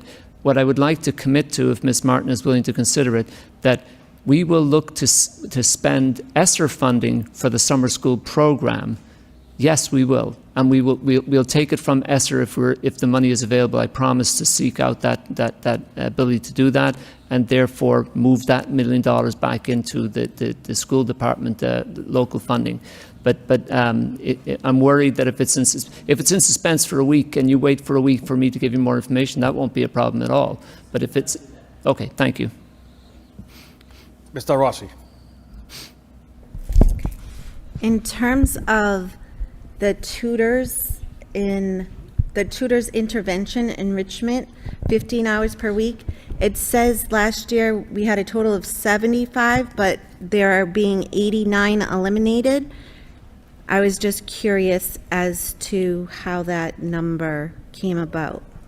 So on the line you're referring to, Mr. Rossi, 75 of those tutors were paid from the local budget, and an additional 28 were paid for through ESSER or from grants, and an additional 18 as well. So the sum total of tutors in that category this past year was 121. Okay. For next year, schools have chosen to hire 89. I thought the yellow was decreases. So the numbers in yellow, we have to be sure are accurate numbers of what we're going to spend. So that's what it's just highlighted yellow, so it draws your attention to it. 89 tutors will be hired next year if this budget is approved. Will be hired Right. The reduction is through grants. Okay. right. And, all right. And I just wanted to just add if one of the Title I director's main priorities would be to see if they can get as much funding as possible into tutoring, because that's a huge deficit to the schools. Wait, but it's, okay, never mind. Thank you. Mr. Carway? Yeah, just a quick question through you to the superintendent. We take a look at the substitute teachers for a second in the long term. Can you explain the long-term substitutes? We've got 1,200. Who would be involved with that? What are the circumstances? So circumstances are several. Each August, for example, if we need to hire a teacher in August, and the position has not been advertised on the compendium of openings, we have to hire a teacher as a long-term substitute. Other long-term substitutes might be for maternity leave or an illness. Are we having difficulties hiring the substitute teachers? Long-term substitute teachers? Well, either one at this point? No. No? Okay. No. All right. Well, yeah, no. Okay, thank you. Mr. Bahu and Ms. Martin. I just have a question about the substitute teachers as well, the day-to-day. Looks like we had about $1.4 million. Was that in grant money, or was that ESSER money last year? So if you look at the day-to-day substitute teacher line, last year we spent $1.2 million of local funding and an additional $1.4 million from ESSER. So the total spend from last year is listed as $2.6 million if you add those together, and we put the same amount for next year. And we're looking to level fund that. Yes. There's a big however on that one. We overspent that line by millions of dollars. So we spent a lot of money on substitutes this past year. Sure. So my question becomes about the rate. It seems like our rate is very excessive considering the area that we live in.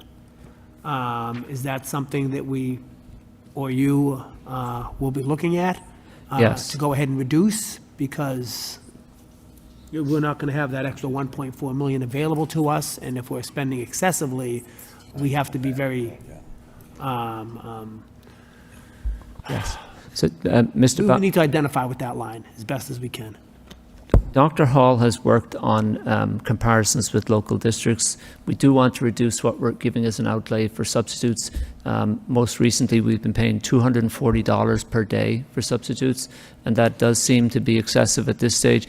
It actually was a very successful strategy through COVID and right after. We know through Dr. Hall's research that Chelmsford, for example, pays $150 to retired teachers, $125 if the person's not a retired teacher, has a bachelor's degree, and so on. So we think we can reduce the amount considerably and still have a competitive rate. So we anticipate recommending somewhere in the region of $190 for next year. Okay, so we're looking to reduce the pay, and then sort of move forward from there and try to save the district some money. Terrific. Thank you. Ms. Martin? Mr. Mayor, so just so I understand this, so with the day-to-day subs, from our budget last year, we had budgeted 2.6, correct? That's So we were correct. just rolling over that 2.6 here. But you're telling me that that was overspent? We overspent in that line by how much? By several $1 million.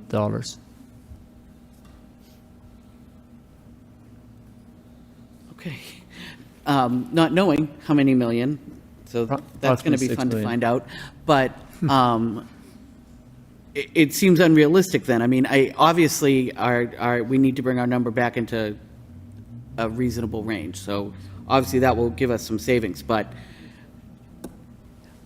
going on, without having the actuals here, which, you know, isn't a criticism, but without having a true understanding of what was spent last year, it's just challenging to anticipate, you know, that 2.6 is going to be realistic.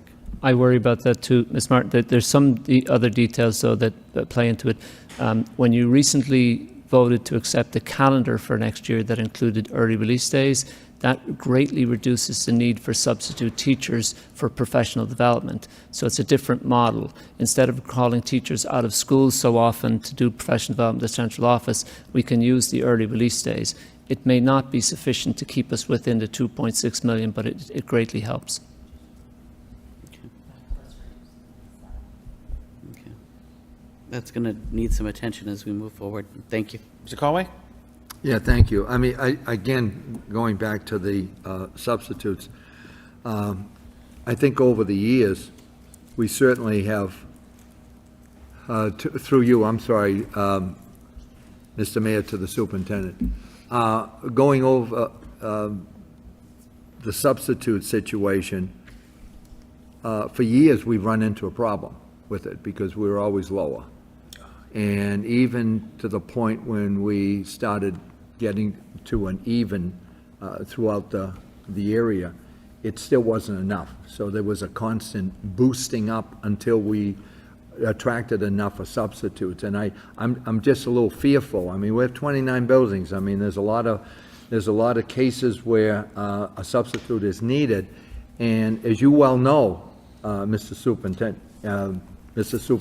that, you know, if all of a sudden you have classrooms that are not covered, and it really becomes a mixing and matching to try to make sure that those classes are covered.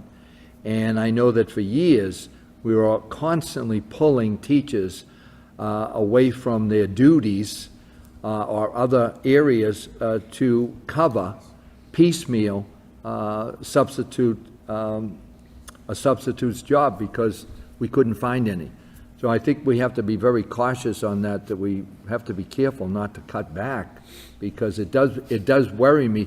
Here's the situation, what I'm thinking of, is let's say after a few months, we realize now we don't have enough of substitute teachers, and we're not attracting them for that money if we drop the price.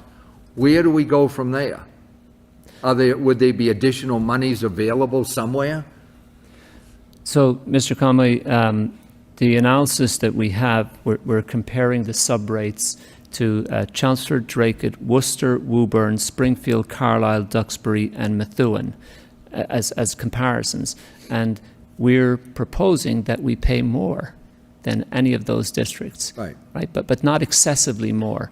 The second point Ms. Crocker has reminded me of, that during this recent years, we've had an excess of paraprofessionals in schools. We have a lot of paraprofessionals in our schools, and they have not received opportunities to substitute because we've had such a fill of substitutes.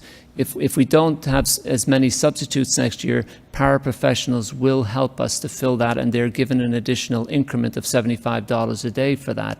So there's an opportunity there as well. Okay, so you feel that that's not going to be a problem next year then? Yes. Okay, thank you. Mr. Lay? Thank you, Mr. Mayor. Down to the tutor for the ELL tutors. So is it a grant money? Last year was a little bit over $500,000. And now it's only over $1,000, I'm sorry. So last year was about $500,000, and this year it's going to be, next year going to be only $300,000. Why is it a reduction if it is a grant money? So first off, Mr. Lay, each of those amounts is coming from grants, not from the local budget. And again, it's school-based decisions around how they see their needs and how to fill those needs. With again, last year, that $500,000 was all from grants, presumably considerably amount of that from ESSER. We do have grants that pay for tutors that but we're reducing from 18 to 10, and so we're going down to just approximately $300,000 for tutors next year. Is that due to the number of students, or is it just the per student amount is going down? It's due to the way that schools have budgeted their figures and the way they're going to try and meet the needs of the students in their schools. Okay, thanks. So we got a motion before we take the overall vote. The motion by Ms. Martin, second by Ms. Doherty, to put $1 million into a suspense account. We need a roll call on that, Madam Clerk? Mr. Bahu? I think I have one question on that. Shoot. Was this to go into a suspense account, or were we more discussing that, Yeah, I apologize. For 1 week, to come back with some more information on it. oh, for 1 week? Yeah. Perhaps we should say until So- the next meeting. If that- Okay, so that we can address this later, very soon, based on the school, summer school. Okay, outstanding, then the answer is yes. Mr. Conway? Yes. Mr. Rossi? Ms. Doherty? Yes. Mr. Lay? Yes. Ms. Martin? Yes. Mayor Rourke? Yes. 7 yeas. Okay, with that being said, we had a new approval recommendation of $34,068,010. Already been first and seconded. Madam Clerk, roll call. Mr. Bahu? Yes. Mr. Conway? Yes. Mr. Rossi? Yes. Ms. Doherty? Yes. Ms. Martin? Yes. Mayor Rourke? Yes. 7 yeas. Yes. Mr. Lay? We're on page 9, coaching curriculum support. Need a motion to accept the recommendation of the superintendent and to approve the bottom line figure of $3,465,759 by Ms. Doherty, seconded by Ms. Martin. Discussion? Madam Clerk, roll call. Mr. Bahu?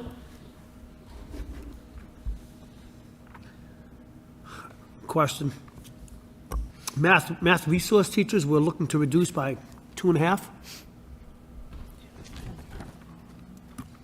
Does this not affect our students and, what they're learning? So, again, another feature of the excess of ESSER dollars, some schools chose to purchase an additional, an additional math tutor, an additional math coach. So the STEM Academy, for example, has 2 this year, one of them funded by ESSER. They're going back to 1 that they've traditionally had at the school.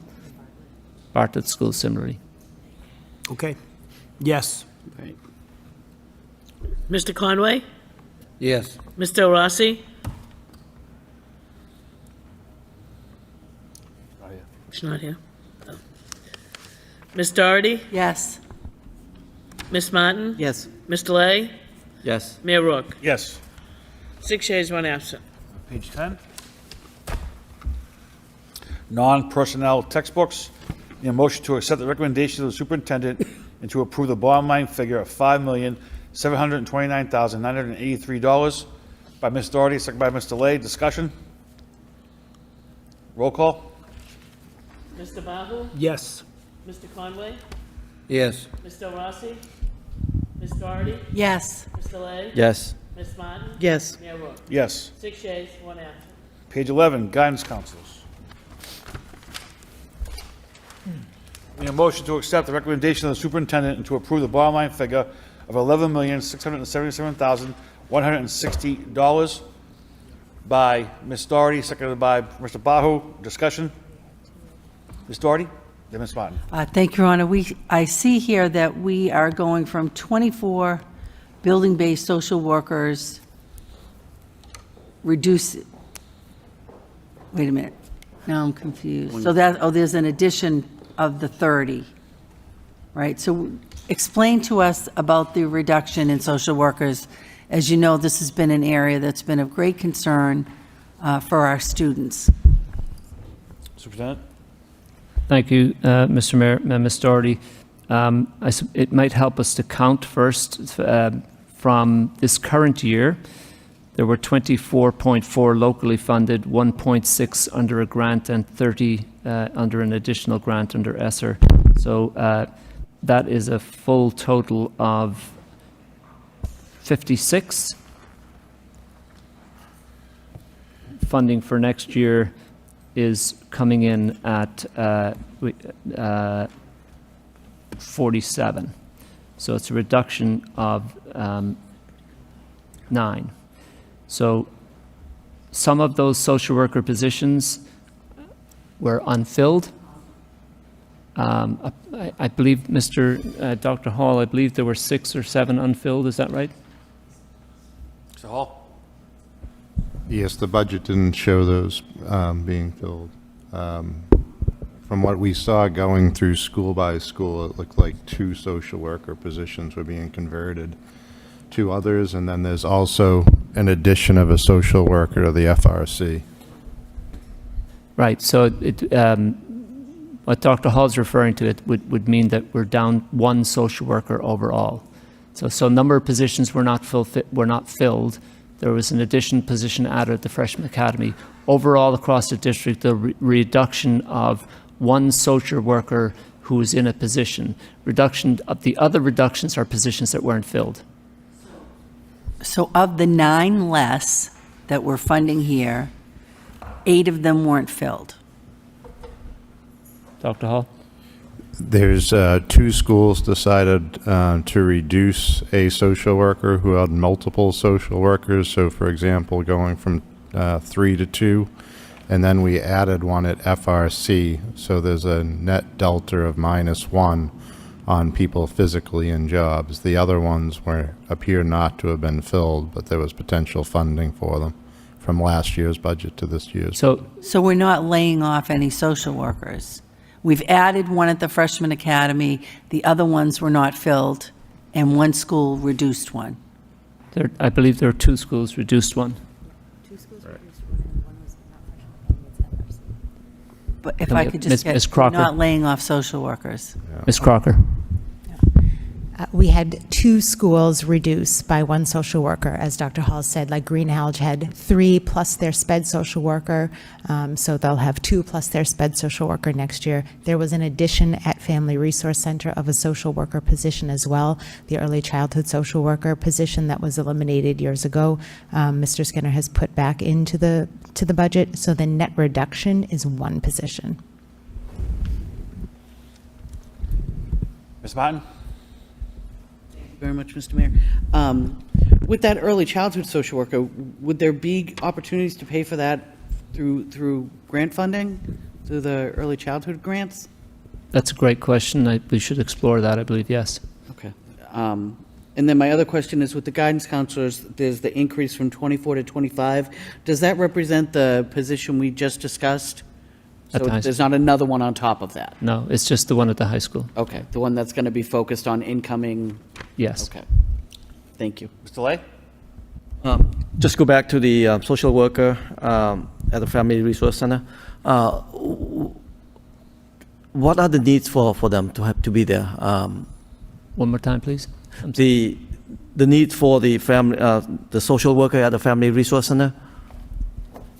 So that position was there for many years. I have a list of the functions that person played. They include being a social worker to Lowell Public Schools preschools, Head Start, childcare programs, family childcare. The person interacted with the Lowell Community Health. They also liaised with various doctors and so forth. They worked on case management for youngsters, 3 to 5 year olds with behavioral and developmental needs, and I could go on. But I mentioned earlier on that the budget was built on feedback from people. We did some work. Ms. Phillips did work this year with kindergarten teachers on developing a kindergarten readiness rubric, and those kindergarten teachers referred to this position as a need that had been dropped and needed to be replaced. The research I've done, when I've asked various people about it that knew about the position, said it was essential and it is sorely missed. So we wanted to restore that position. So should we move this position to the suspense account because we may have to disagree? Because number one, we are still exploring whether it is going to be paid by the grant, and number two, it is a brand new position that we never had in the past. So from last year, so would that make sense to move to the suspense account? And I would like to Your put choice, that as a Mr. Lay. motion. We'll respect your choice. If it's in the suspense account, we'll respond about the grant funding and in general give more information about the need for the position. I'd second that motion to move it to suspense. Mr. Superintendent, do it for 1 week again? That makes sense? Enough time? I think it's very reasonable for anything being put in suspense to wait till the next regular school committee, which I believe is May 15th. That's very reasonable. Thank you. What was that salary number, Mr. Lay? So, motion to move the position for social worker at the Family Resource Center into the suspense account. Okay. Hold on a second. What was the position salary, Mr. Superintendent? 110 straight? Yeah, we're working on that. Okay. By Mr. Lay, second by Ms. Martin. Roll call, Madam Clerk? Mr. Bahu? Yes. Mr. Conway? Yes. Mr. Rossi? Yes. Ms. Doherty? Yes. Mr. Lay? Yes. Ms. Martin? Mayor Rourke? Yes. 7 yeas. So that will leave us with $11,567,160. I believe Mark, it's you agree with that? 11 million, Mr. Mayor, 11,567,160. All higher education, Mr. Superintendent. Right on. Roll call, Madam Clerk? Mr. Bahu? Yes. Mr. Conway? Yes. Mr. Rossi? Ms. Doherty? Yes. Mr. Lay? Yes. Ms. Martin? Mayor Rourke? Yes. 7 yeas. Probably squeeze in one more before the break. Page 12. Connie wants to break now. Motion by Ms. Martin to break now. We do have lunch here. We'll come back for 12:30. That makes sense. Second by, it's already here. It's noon time now. Yeah. Second by Ms. Martin. We'll see you in 30 minutes. Ms. Martin, Ms. Doherty. Yep.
welcome back to the meeting for May 4th, 2024. Superintendent, please thank Allison from Aramark for lunch today. It was fantastic, and I certainly enjoyed it, so I will do. pass that along. Yes, be happy to do so. Thank you. On this, page 12, oh, sorry, roll call, please, Madam Clerk. Mr. Bahu? Yes. Mr. Conway? Yeah. Ms. Del Rossi? Ms. Doherty? Here. Mr. Lay? Here. Ms. Martin? Mayor Rourke? Here. 7 present. Go to page 12, attendance and parent liaison services. Need a motion to accept the recommendation of the superintendent and to approve the bottom line figure of $4,727,945 by Mr. Bahu, seconded by Ms. Martin. Discussion? Mr. Conway. Yeah, thank you. Through you to the superintendent, could you give us a little more detail on this community schools coordinators, please? Superintendent? I can, Mr. Conway. It's on the top part. Yes. So what it reflects on the budget is we have 9 currently. They were previously paid out of central office. This year, schools are paying for them from the school budget. Several schools have opted not to keep that position. 4 schools have opted to keep the position. Could you give us a job description of what they do? I can do. I'm wondering, Ms. Phillips, do you care to add on that? So just in general terms, some of you will be familiar with recently publicized events such as the opening of a laundry room at the Butler School, the opening of a barber shop at the Sullivan School.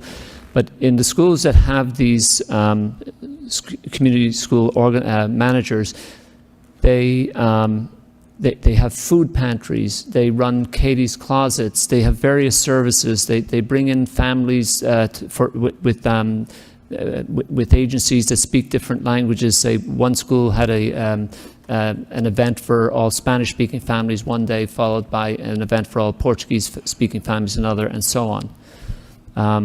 Allow me please to have Ms. Phillips give some more details. Ms. Phillips, please.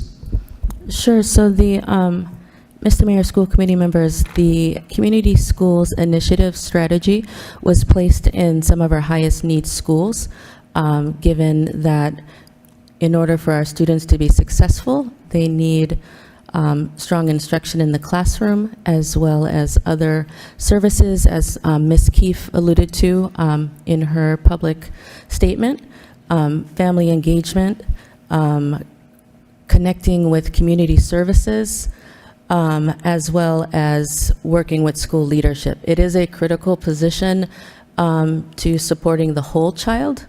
And so many of our community schools managers are bringing in community services and community partnerships. They coordinate our vision van, dental support, after-school programs of high interest to the students, right? We know that students coming to school, a large portion of that is the after-school experience and the school experience. And so that position is the one that's able to bring those resources in and coordinate those resources within the school. Through you to the superintendent, thank you for that explanation, but I appreciate that. If you take a look, what do we have, 9 in total, and we're moving it down to 4? Is that what the recommendation is? That's correct. Okay. Now, so in other words, there's 5, we're going to keep 5.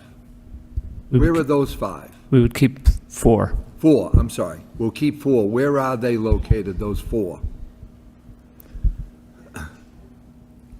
There's only 4 in the budget.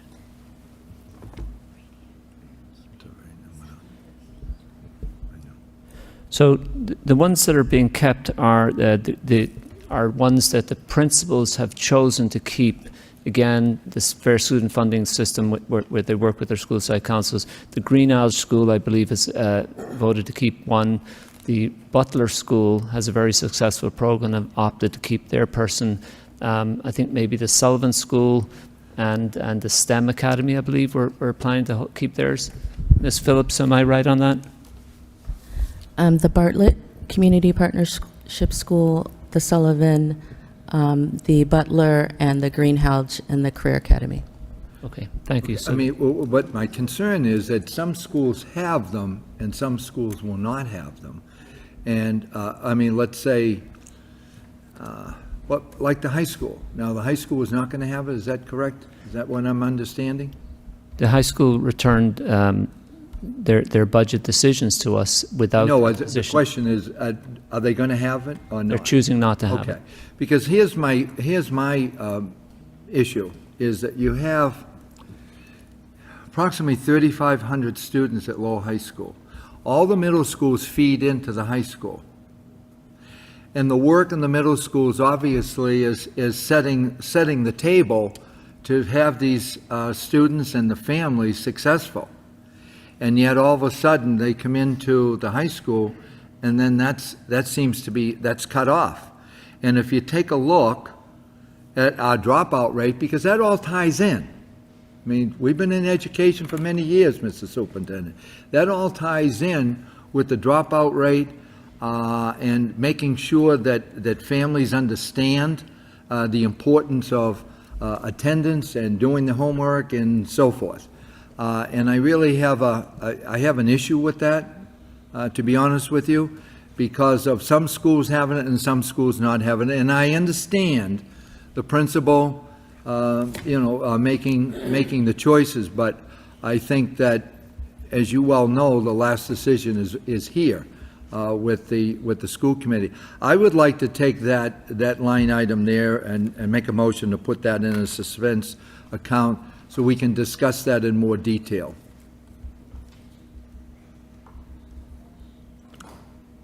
Second by Mr. Rossi. Ms. Martin. Thank you very much. I think I'm following on with my colleague, Mr. Conway. I think the concept of the community schools is something that I, as an individual community member, was extremely excited about. I think it's an important thing for us to have in our schools, and I think it's a very sensible way to be able to tangibly say the way we're connecting with families, which is something, obviously, one of the 4 goals. One of the, it is, we all recognize the critical importance of having our families actively engaged with our schools. The community schools program gives us a mechanism to do that. I do believe it was kind of implemented unevenly, perhaps, again, any new program can have some problems getting up and running. What I'd like to Mr. Conway's motion, I'd like to ask the administration to come back to us in a week. I think we can pare it down, certainly. I think a lot of the expenses that are associated with it, even some of the stipends and things like that those I think we do need to cut. But I do think that there should be an effort to come down to at least a fair distribution across the district so that each one of these programs has an opportunity to be successful. So I would, again, to Mr. Conway's point, put it into suspense, but I really am looking for an active response from the administration as to what we can salvage in this and what we can maintain. And I do think that, I recognize that there are priorities expressed by schools, but I do think that the responsibility of this committee is to take the larger view and be able to look district-wide to make some of these decisions. And there are going to be times when our perspective from 10,000 feet are going to be different. Yeah, it's real quick, Mr. Superintendent. So it's a difference of $239,000 as of right now. We put that into a suspense account. So do we want the superintendent to go back to the principals and say, come up with a different way to cut the budget? Because what else are you going to do, right? The principals are the ones that... I think, however, the administration can decide how they want to come back at us. If I may, please, I want to comply with the request. So, right, but it's difficult to figure out how we'll do that. Only 9 schools have these positions to begin with. Only 4 or 5 remain. I'm not sure, let's say, for example, we're very much in favor of the position. I'm not sure if am I then to promote that position to all of the schools who've had it, when various schools have not had it at all, And the schools have made their own choices already. In some schools, the program seems to be incredibly valuable and very helpful, and those principals, I think, are trying to keep their programs. In some schools, in terms of the budget book being a value judgment, like some schools have claimed they don't value the position, and so maybe it's not working out well in those schools. I don't mind the advice, and I'm happy to do what the school committee requires. I just don't know how I'll do it and come back with something different. And is it for all the schools or some of the schools? You know, I'm not sure how to approach that. Mr. Rossi and Ms. Doherty. So, and when you say the schools, I understand it's the principal's choice, not the parent's choice, that they don't value these positions. And I just want a point of clarification. We are losing 5. The Moody, the Robinson, the Stocklosa, the STEM, Lowell High School. And I just don't understand how Green College can choose to keep a community schools manager, yet the Robinson School, where the Green College feeds into, has decided to not keep their community school manager in the same neighborhood. And alternatively, in Lowell High School, where all the middle schools go to, the community schools manager's value is invaluable. I believe, as a parent of a student at Lowell Public Schools, that I've been helped by. So I just think we need to be thoughtful when we're deciding this, because this is yet again another service that is going to be not for our families and our students. Thank you. So again, Mr. Superintendent, I would just add that, ask him to put $239,000 back into the budget, where that cut's going to come from. Understood. Thank you. All right, so there's a motion on the floor to, I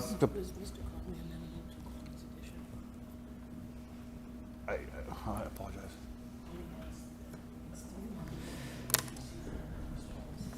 Read the motion, Madam Clerk, please.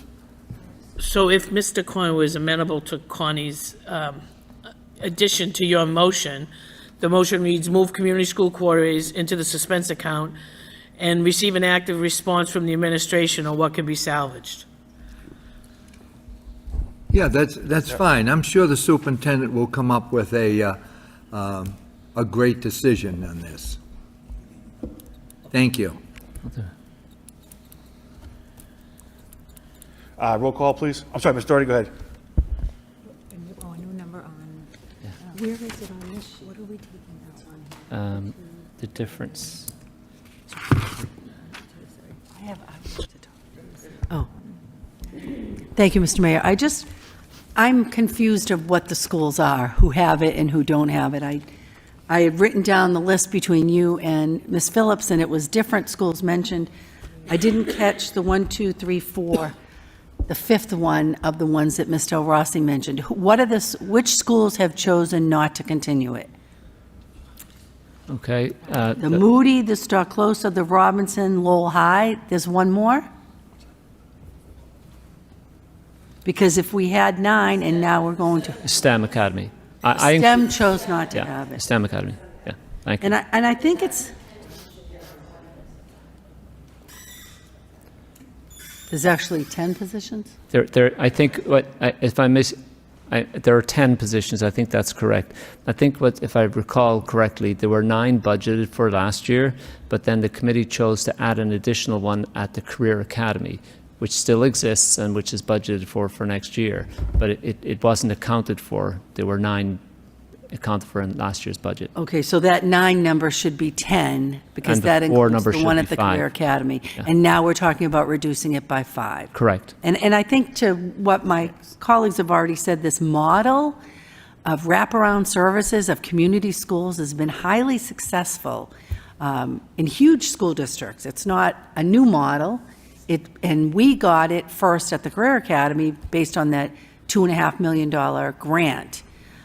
So I don't know if you have any sense of how you're going to respond to this, but I do think we're looking to keep at least some of those positions. And to Mr. Conway's point, the high school seems like an absolute priority one. I would also think the Robinson, just because of the needs and the traditional needs we've had there. But I would be interested in however you want to approach it. But That's my 2 cents. Thank you. All right, so the motion on the floor has been first and seconded. Madam Clerk, roll call. Mr. Bahu? Yes. Mr. Conway? Yes. Ms. Del Rossi? Yes. Ms. Doherty? Yes. Mr. Lay? Yes. Ms. Martin? Yes. Mayor Rourke? No. 6 yeas, 1 nay. So that leaves us with a balance of $4,336,945. Motion by Ms. Doherty, seconded by Mr. Bahu. Do you want to speak on it, Mr. Bahu? Go ahead. Go ahead, sir. So, of course, through you, Mr. Mayor, to the superintendent, I'm looking at the cut that the superintendent is looking to make on the attendance monitors. It seems to me like we have had some attendance issues across the school district, and it's vital that we try to keep on progressing our parents and students and make them knowledgeable to the importance of attending school. I know we're a school district of 15,000, and it seems like the caseload, if you want to talk about caseloads, could be very large when you only have 2 attendance monitors that are keeping an eye on our attendance and how are they going to be supported in increasing the attendance of our schools. Attendance clearly affects dropout rate, and our dropout rate was discussed in the last school committee meeting. That needs to be addressed as well. So if you, Mr. Superintendent, could elaborate on why you feel that this may be a position worth cutting, especially for the salary that is realistically not a very large expense in reference to the overall school budget. Superintendent? Thank you. There are a couple of salient points. I think that the first one, you mentioned the salary. I think it's generally recognized that salary needs to be increased, and we're going to work with the school committee to do that. We've provided for that in the budget, and I can explain that when we get to there. The main reason for that position cut, it's an empty position. It's a vacant position. We have always had a director of attendance, I think, it's referred to as an attendance officer, that many people know as Miss Ganley, who's well regarded and respected, and she has worked with 1 attendance monitor for several years. Last year we added 2 additional, so we have 3 attendance monitors, but only 1 of the additional positions was filled, and 1 has remained vacant all year long. So again, when we built the budget, we're trying to figure out how to save $26 million. One of the principles we worked on was to cut vacant positions first. And so that was why that was reduced from 3 to 2. It was a vacant position. Nobody's losing their job. And of course, it's not about losing jobs. Realistically, it's about attendance. And I realize that it's not filled. Understood. If we hired that position, Mr. Bahu, somebody will lose their job because we need to make a cut somewhere else. If I may, however, particularly for the high school, there are additional attendance positions that have been very successful. They're called graduation mentors. They're further down the page. It's called graduation mentors and attendance intervention. So these are part-time positions. They're oftentimes young college students or college grads that work with the attendance officers, particularly in high school cases. They've been very effective at bringing dropouts back to school. So there are those additional 4 positions supporting the attendance office as well. Okay. Mr. Conway? Yeah, thank you. I think that if we take a look and we're talking about only 2 attendance monitors for the system, Mr. Superintendent, is that correct? Just 2? Yes, Mr. Conway, it is. I would like to have a dozen attendance monitors. I think what's hard to fit into the context is we added so much just last year with $28 million of ESSER funding. We added 2 additional ones that we never had before, right? If you want to keep them, we'll keep them, but it's difficult to keep everything that we have. That what we've talked about before, we've talked about the attendance, and we talked about the dropout rate, and that is not going in the right direction. And attendance is something that I'm sure that everyone is involved with attendance, trying to do the best they can. I mean, I had to deal with attendance as a housemaster for many years. And the bottom line is, if you don't have the student sitting in the seat, then you're not going to have a high graduation rate. You're not going to have successful college admissions. That number won't be high. I think that we're being penny wise and pound foolish when we're discussing the fact that you only have a couple attendance monitors, and we have the issues and the problems confronting us. I think, with all due respect, I think we can find some room to come up and not cut attendance monitors. If anything, we're going to need more, to be quite frank with you. And I get it, because again, I'm going to go back to the fact that, you know, you look at the data, and you know, we can put all sorts of coats of paint on the school, but if we don't have those kids sitting in those seats, they're going nowhere. So I think that, and our numbers are going to continue to decrease.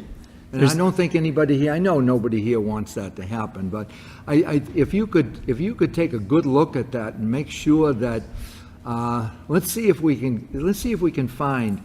I'm sure that in your infinite wisdom, you'll be able to come up with the money for that one. Thank you for your vote of confidence in my wisdom. Mr. Conway, there's an additional piece of information I just want the committee to be aware of. I told you again that the budget was built on feedback we got from various people. And everyone has their own spin on it and their bias. The bias of school leaders, the school principals and assistant principals, when we surveyed them, was that they want to monitor and address problems that are to do with their school, at their school, and they don't feel like people at central office should be monitoring their attendance for them and bringing their students back for them.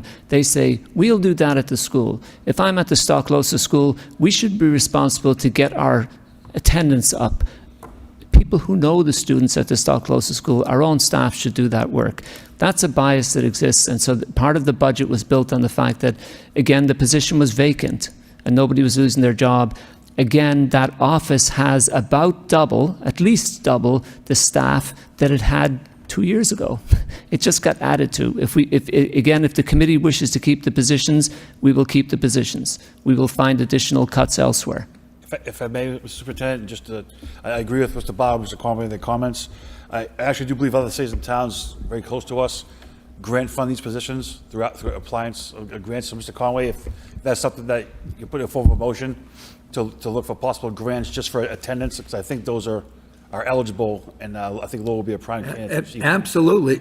You can use, excuse me, any avenue to make sure that we can take care of that, because those say, you know, if you're talking about the principals and you look at the attendance, and if I was the superintendent of schools and I take a look at the schools and I see their attendance is dropping, and the principal didn't think that one of these attendance monitors was that important, and their attendance is going down, what do you think I'm going to say to that principal?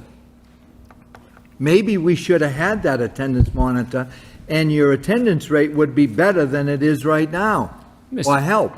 It's still a question. I think it's a fair question to ask, and I think it's fair to ask who is in the best position to reach out to families of students who are absent. People in the schools who know those families and who know those students, or somebody who from central office. That is a question. I'll take your guidance. We'll fund the positions that you wish to have.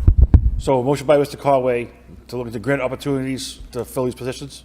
Yes. Seconded by Ms. Doherty. Ms. Doherty.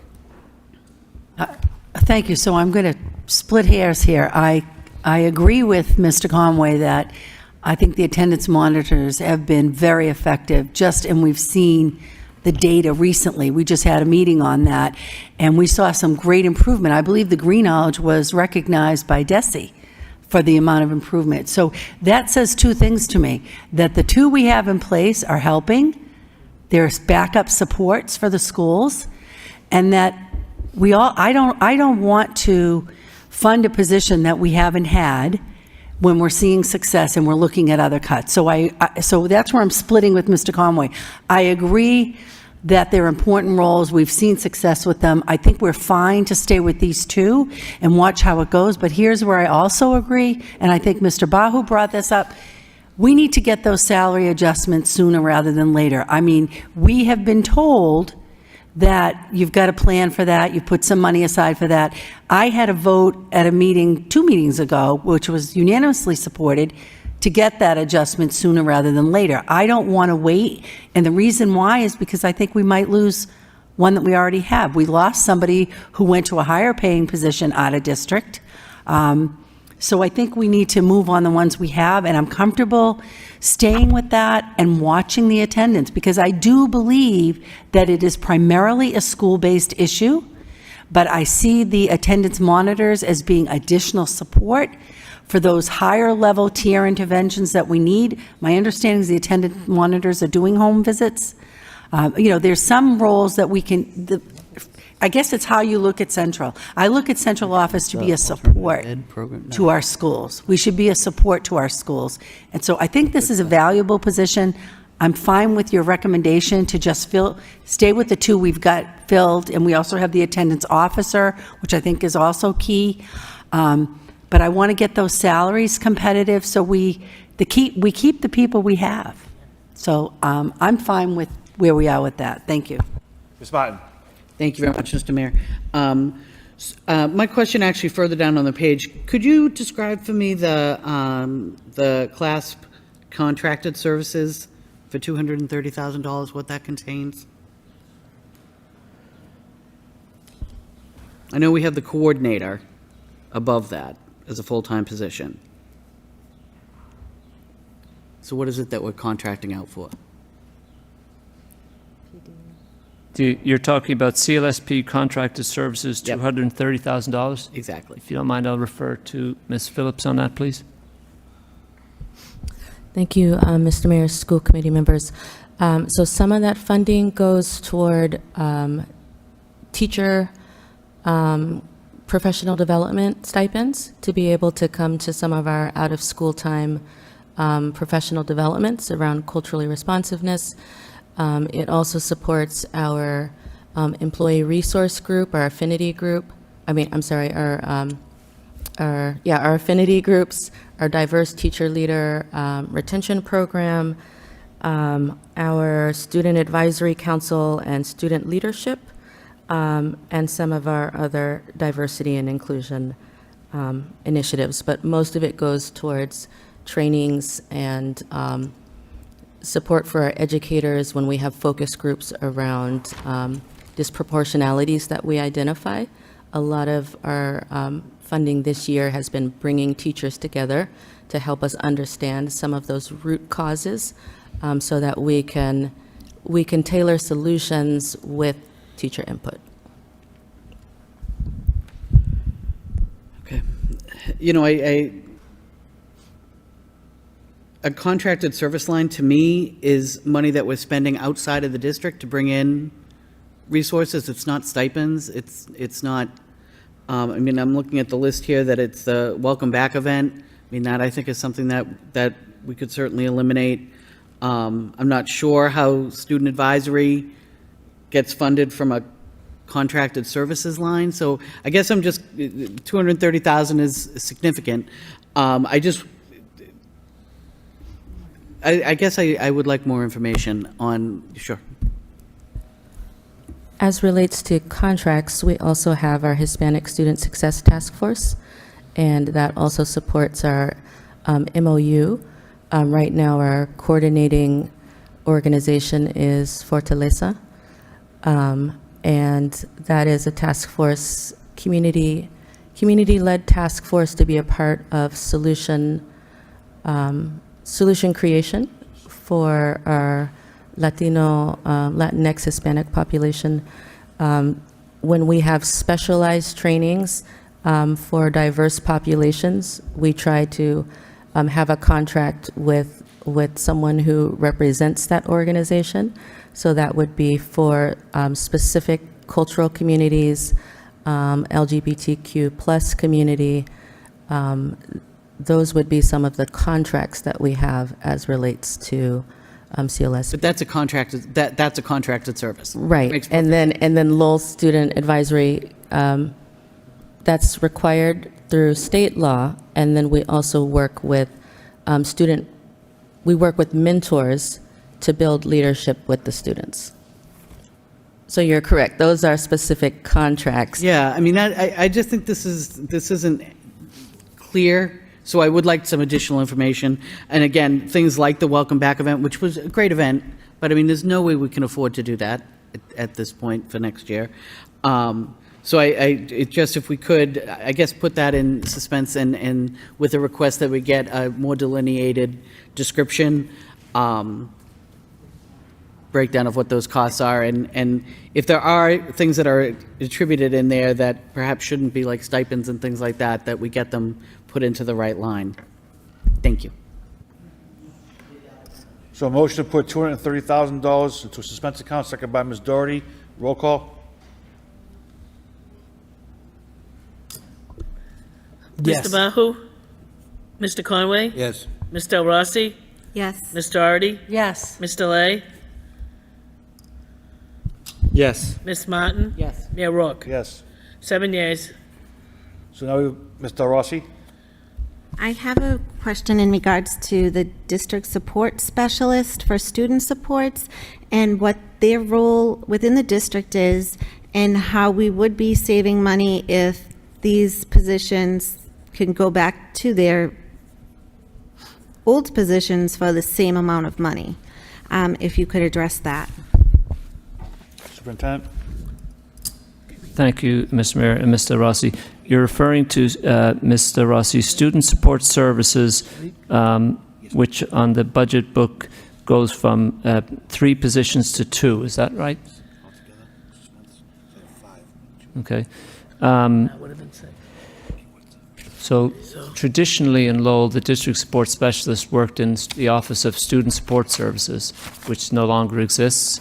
There were 3 of those positions dispersed throughout the different offices at central office. We've added some additional ones, including one in mental health, for example. So the idea is that all of those district support specialists, with the addition of some others, including the mental health office and mental health supports, would form part of a new student support services office if the committee agrees to have one. We have yet to work on that structure. But so in that office, we figured we would have district support specialists as well as mental health support, and that 2 district support specialists. In the past, there have been anywhere from 2 to 4. We're trying to find savings, and we were going with 2 in the recommended budget. So I understand they're divided up also, like one is a McKinney-Bento Student Support Service, and could you explain the other 2 positions that are current right now? Sure.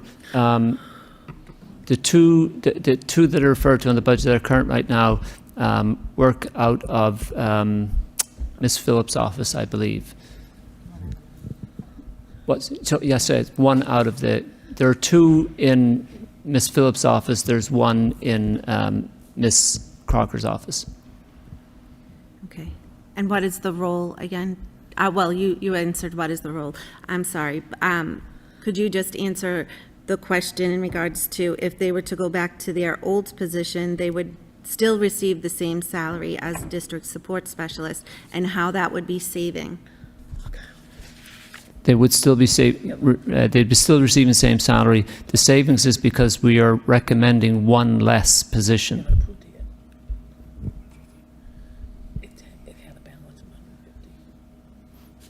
Okay, I just would like to put a motion to just hold off on this until we can find out more and put that amount in the suspense account. Right here, Danny. Suspense account, there's 150,000 in there for salary adjustment. Second by Mr. Conway. Roll call. Hold on. Well, we got others before that that need roll calls. So this is for the district support specialist? Page 12. Mr. Ross, you have a total on that? $86,095. Thank you.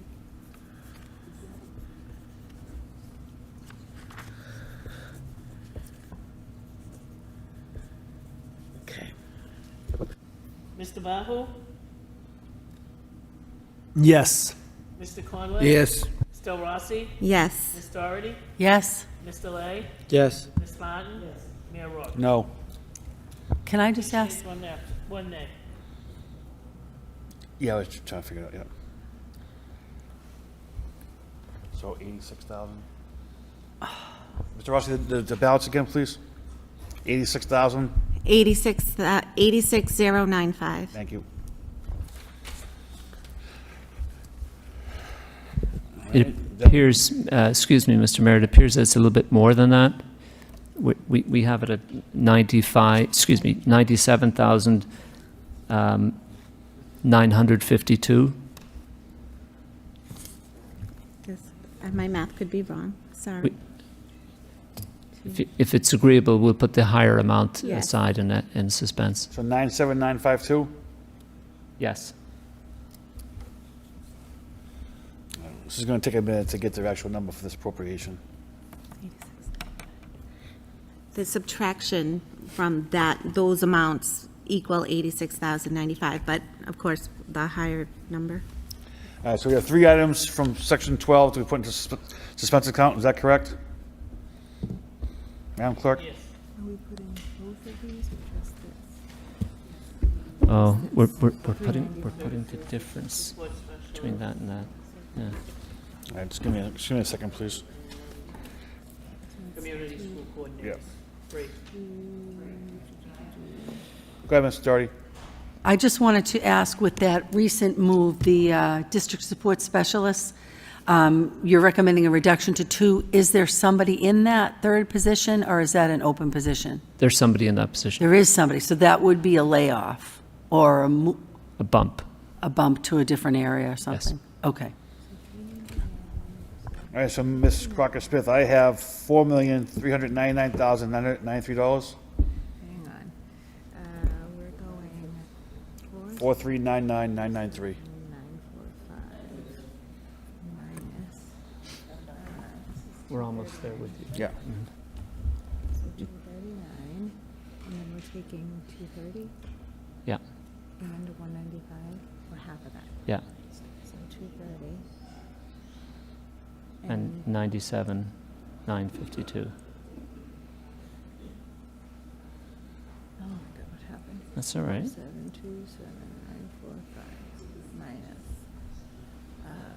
230. 239 Yeah. minus 230 minus 97,952. Yeah. 50. That much? I had three deductions? Yes. 230, 239. yeah, 997, then 230 again, correct? 250 and 230,000. So we're Oh, at 250, not 230? That, was that, 230 is here, right, this one? What did you calculate? yes, I apologize, you're correct, yes.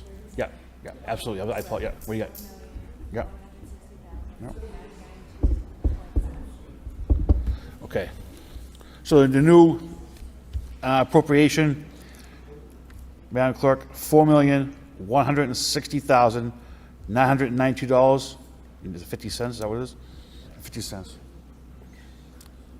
Roll call.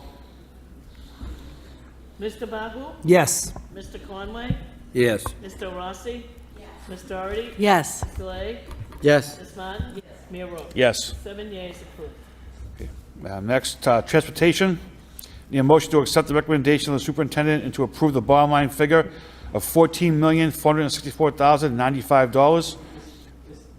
Mr. Mayor? Yes. Are we going to the next page or? Page 14, page 13, yes, I'm We sorry. just voted on the last page. What did you do this time? I didn't have a chance to ask you on the page 12. So when I say any more comments or questions, that's when you want to speak up.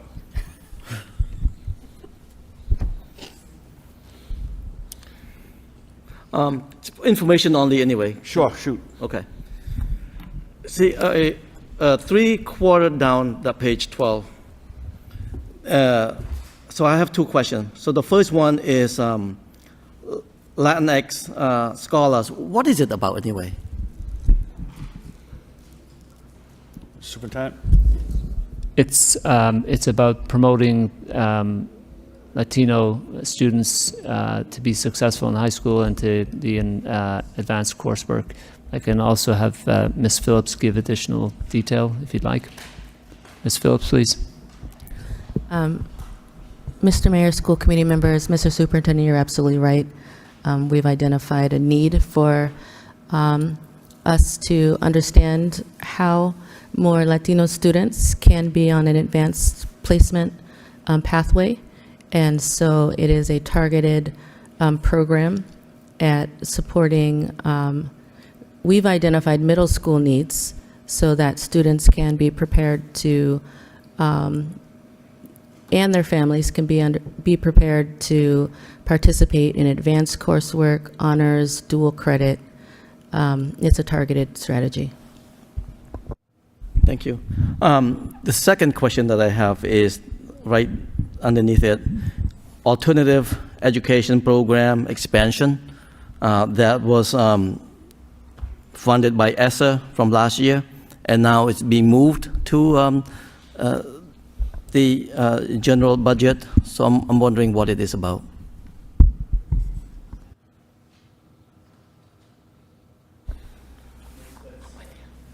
Excuse me, that's an area we'd need Ms. Desmond to give us details on, and she did have to leave. I'm very sorry. We can get you more information. Thank you. Excellent motion, Mr. Lay. Thank you. Page 13, transportation. Need a motion to accept the recommendation of the superintendent and to approve the bottom line figure of $14,464,095 by Ms. Martin, seconded by Ms. Doherty. Any discussion? Mr. Lay, any questions or comments? I'm good, thank you. Roll call. Mr. Bahu? Yes. Mr. Conway? Yes. Mr. Rossi? Yes. Ms. Doherty? Yes. Mr. Lay? Yes. Ms. Martin? Mayor Rourke? Yes. 7 yeas. 14 is the error mark. There's no bottom line figure, it's just informational.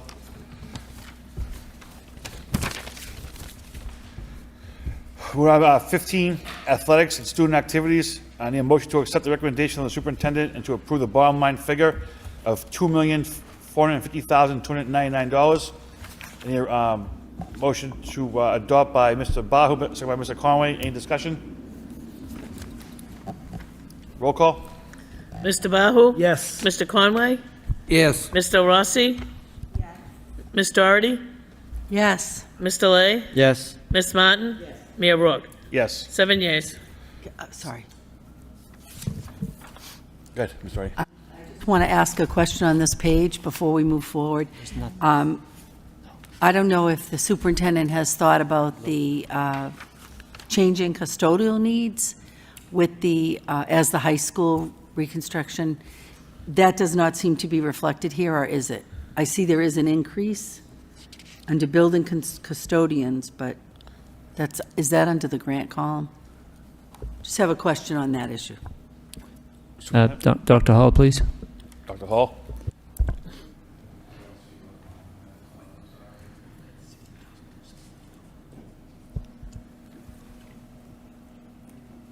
I think we'd have to get back on that, on the custodial plan on.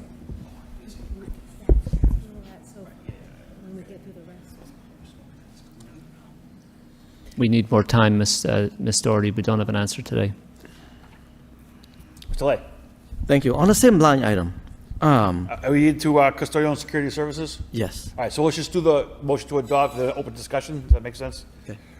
Need a motion to accept the recommendation of the superintendent and to approve the bottom line figure of $8,458,724 by Mr. Lay, seconded by Ms. Martin. Mr. Lay? Thank you, Mr. Mayor. Yes, on that line item for building custodian, that's $700,000 grant. How? I was just surprised that. Can you explain what grant it is? I believe that's one of the areas where we were able to utilize revolving accounts to reduce the impact of the budget cuts on our general funds. Okay, thank you. Anybody else? Roll call? Mr. Bahu? Yes. Mr. Conway? Yes. Mr. Rossi? Yes. Ms. Doherty? Mr. Lay? Yes. Ms. Martin? Mayor Rourke? Yes. 7 yeas. Page 17, employee benefits and retirements. The motion to accept the recommendation of the superintendent and to approve the bottom line figure of $25,974,028 by Mr. Bahu, seconded by Mr. Rossi. Any questions or comments? Ms. Martin? Thank you very much.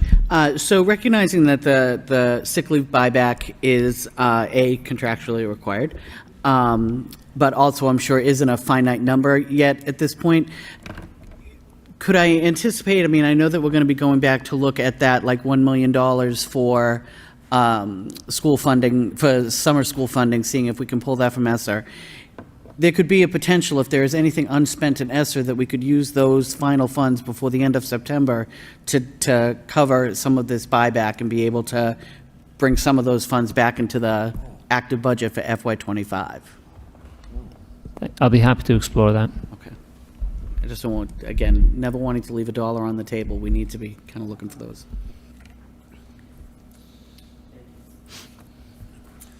Anybody else? Roll call? Mr. Bahu? Yes. Mr. Conway? Abstained. Abstain. Mr. Rossi? Yes. Ms. Doherty? Yes. Mr. Lay? Yes. Ms. Martin? Mayor Rourke? Yes. 6 yeas, 1 abstain. 17, rental of buildings. The motion to accept the recommendation of the superintendent and to approve the bottom line figure of $865,197 by Mr. Rossi, seconded by Ms. Martin. Discussion? Madam Clerk, roll call? Mr. Bahu? I guess I just have one question about capital improvements. Mr. Bahu? Not really sure. Are these the city's buildings that we're looking to do capital improvements on why it's in our budget? I'm not sure if it affects student learning at all. I believe, Mr. Bahu, you're referring to page 18. Yes. If you don't mind, I'd like to check. Have we voted on page 17, Mr. Mayor? Oh, not yet. He's doing the rentals right now. Oh, okay, we're on 17. Take that down first.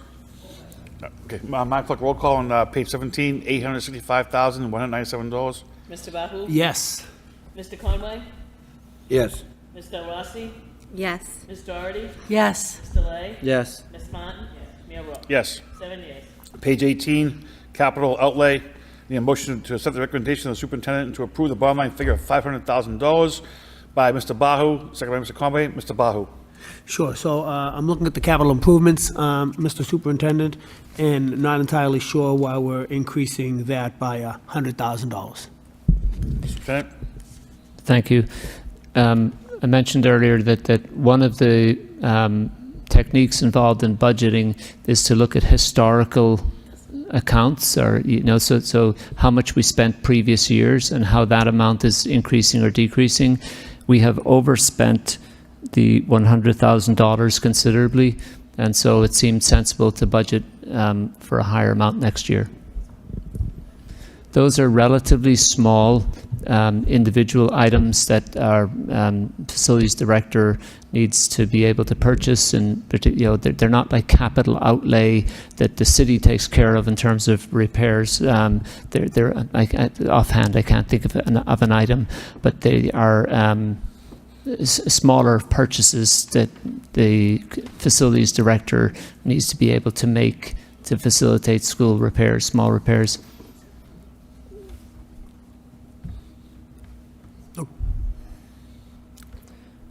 Mr. Conway? Yeah, through you, Mr. Mayor, to the superintendent. I think, my colleague has come up with a good point here. Can we put this in a motion to put in a suspense account and to find out exactly what we have spent the money on? I think that would probably be a wise idea. By Mr. Conway, seconded by Mr. Bahu. Doherty. I'm thinking that that's stuff like when we've had to repair tables and lockers and things that it's really not the city's role. I mean, if you, we can do it if you want to. It may also include mold abatement, for instance, at the Buckle Memorial School, cleaning and so forth. Lawn It mower. feels like we're getting down to the nitty gritty with detail, but if you want to put that in there, it's $100,000 more, and I just think that's what it. I understand it's $100,000. It's $100,000 of taxpayers' money. I just want to have an idea where we're putting that money. I mean, what are we spending it on? That's all. It should be, I mean, if it's no problem issues, then that's fine. But Pretty simple answer, Mr. Superintendent. 200. Roll call. Mr. Bahu? Yes. Mr. Conway? yes. Mr. Rossi? Yes. Ms. Doherty? Yes. Mr. Lay? Yes. Ms. Martin? Mr. Mayor Rowe? Yes. 7 yeas.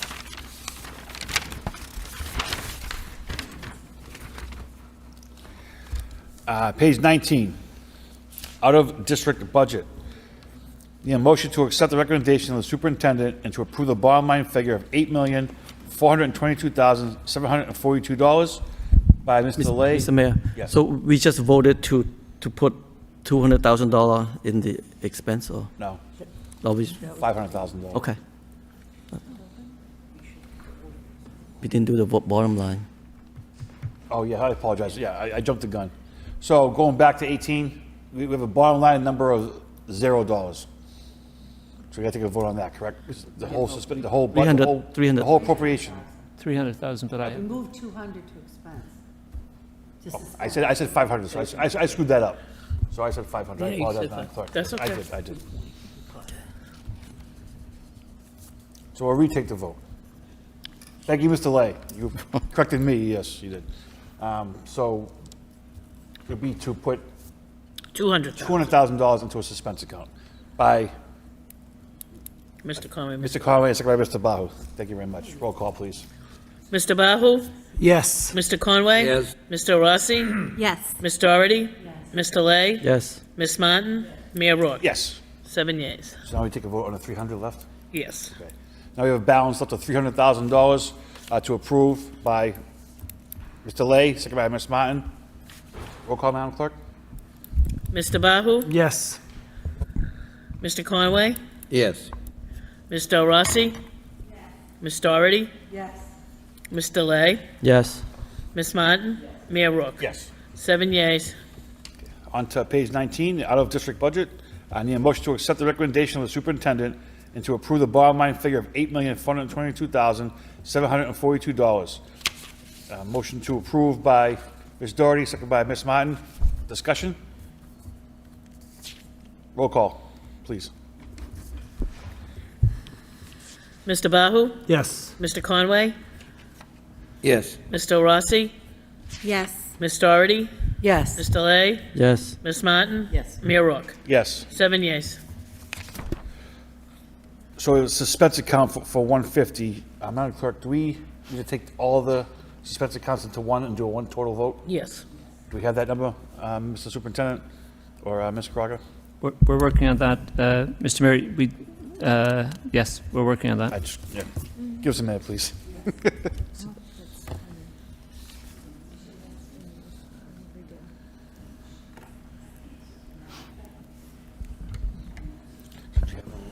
I'm sorry to do this to you. There is one item in there for 150,000. Right, but they had questions about it. I think they might be. Yeah, okay, yeah. So we're going to recess. Because then we're going to resume about all these questions. Superintendent, you want to take 5 minutes and figure out the No. number?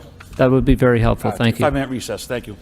No, I don't mean that. I mean, at the end of this, when he finishes, we're not adjourning.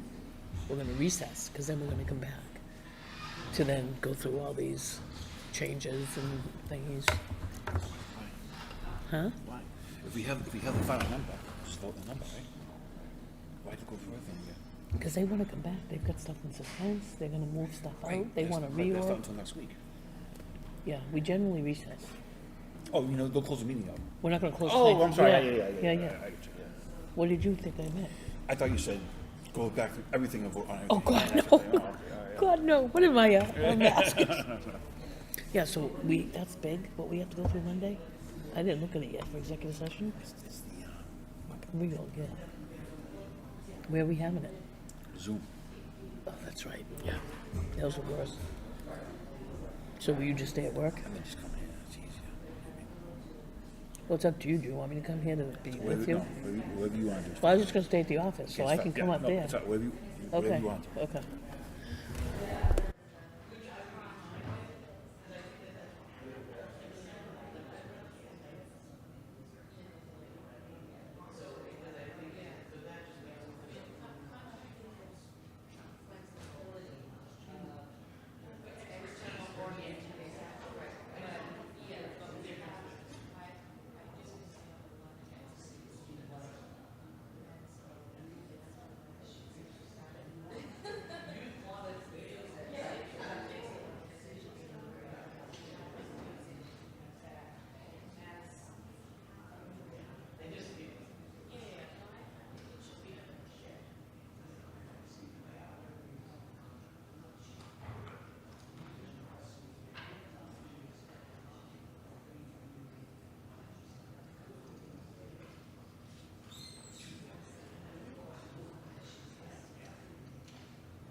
Mayor, could I put a motion forth? Please. Huh? Okay. I just...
No, you're gonna do that right after we're done with that. That's you. Okay, so recess the meeting to get final numbers and suspend. To get the two, the suspense, reports back, And final budget. and final budget. I would also suggest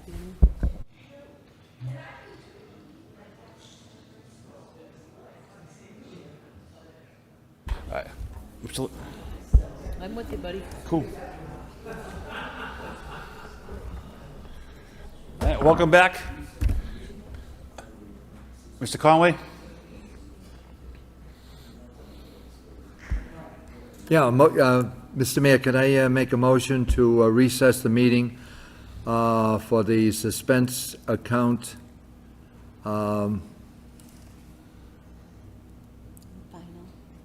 Final report? Yeah, so we want a motion to suspend the meeting to get the final suspense reports back and a final budget number, Mr. Conway? Yes. Seconded by Mr. Rossi. All those in favor say aye. Aye. Mr. Rossi, go ahead. I just wanted to put a motion forth for the actual salary numbers so for the public to see, so we're not seeing like 14% increases or 15% increases. So if we could get those actual accurate numbers at some point, I know it will take time, and I fully realize that, but I think it would be important for the public and for us to really see where it's discrepant to going forward. Seconded by Ms. Doherty, Mr. Superintendent. I'd like to point out to the committee that you have in section 6 the current salaries.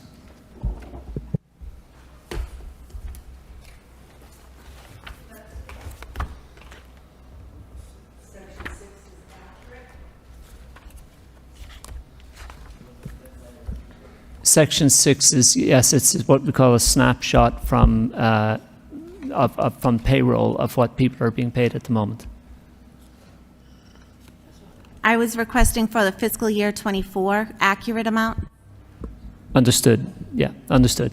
So in other words, Ms. Del Rossi, to go back and give you actual salaries from the 2024 fiscal year. Yeah, thank you. Yes. Seconded by Ms. Doherty. All those in favor say aye. Opposed? We do need a roll call to recess, however. Is that correct, Madam Clerk? Yes. And before we do that, I just want to thank the members of the committee. It was a long day, but the questions were tremendous, a lot of back and forth, and job well done by everybody.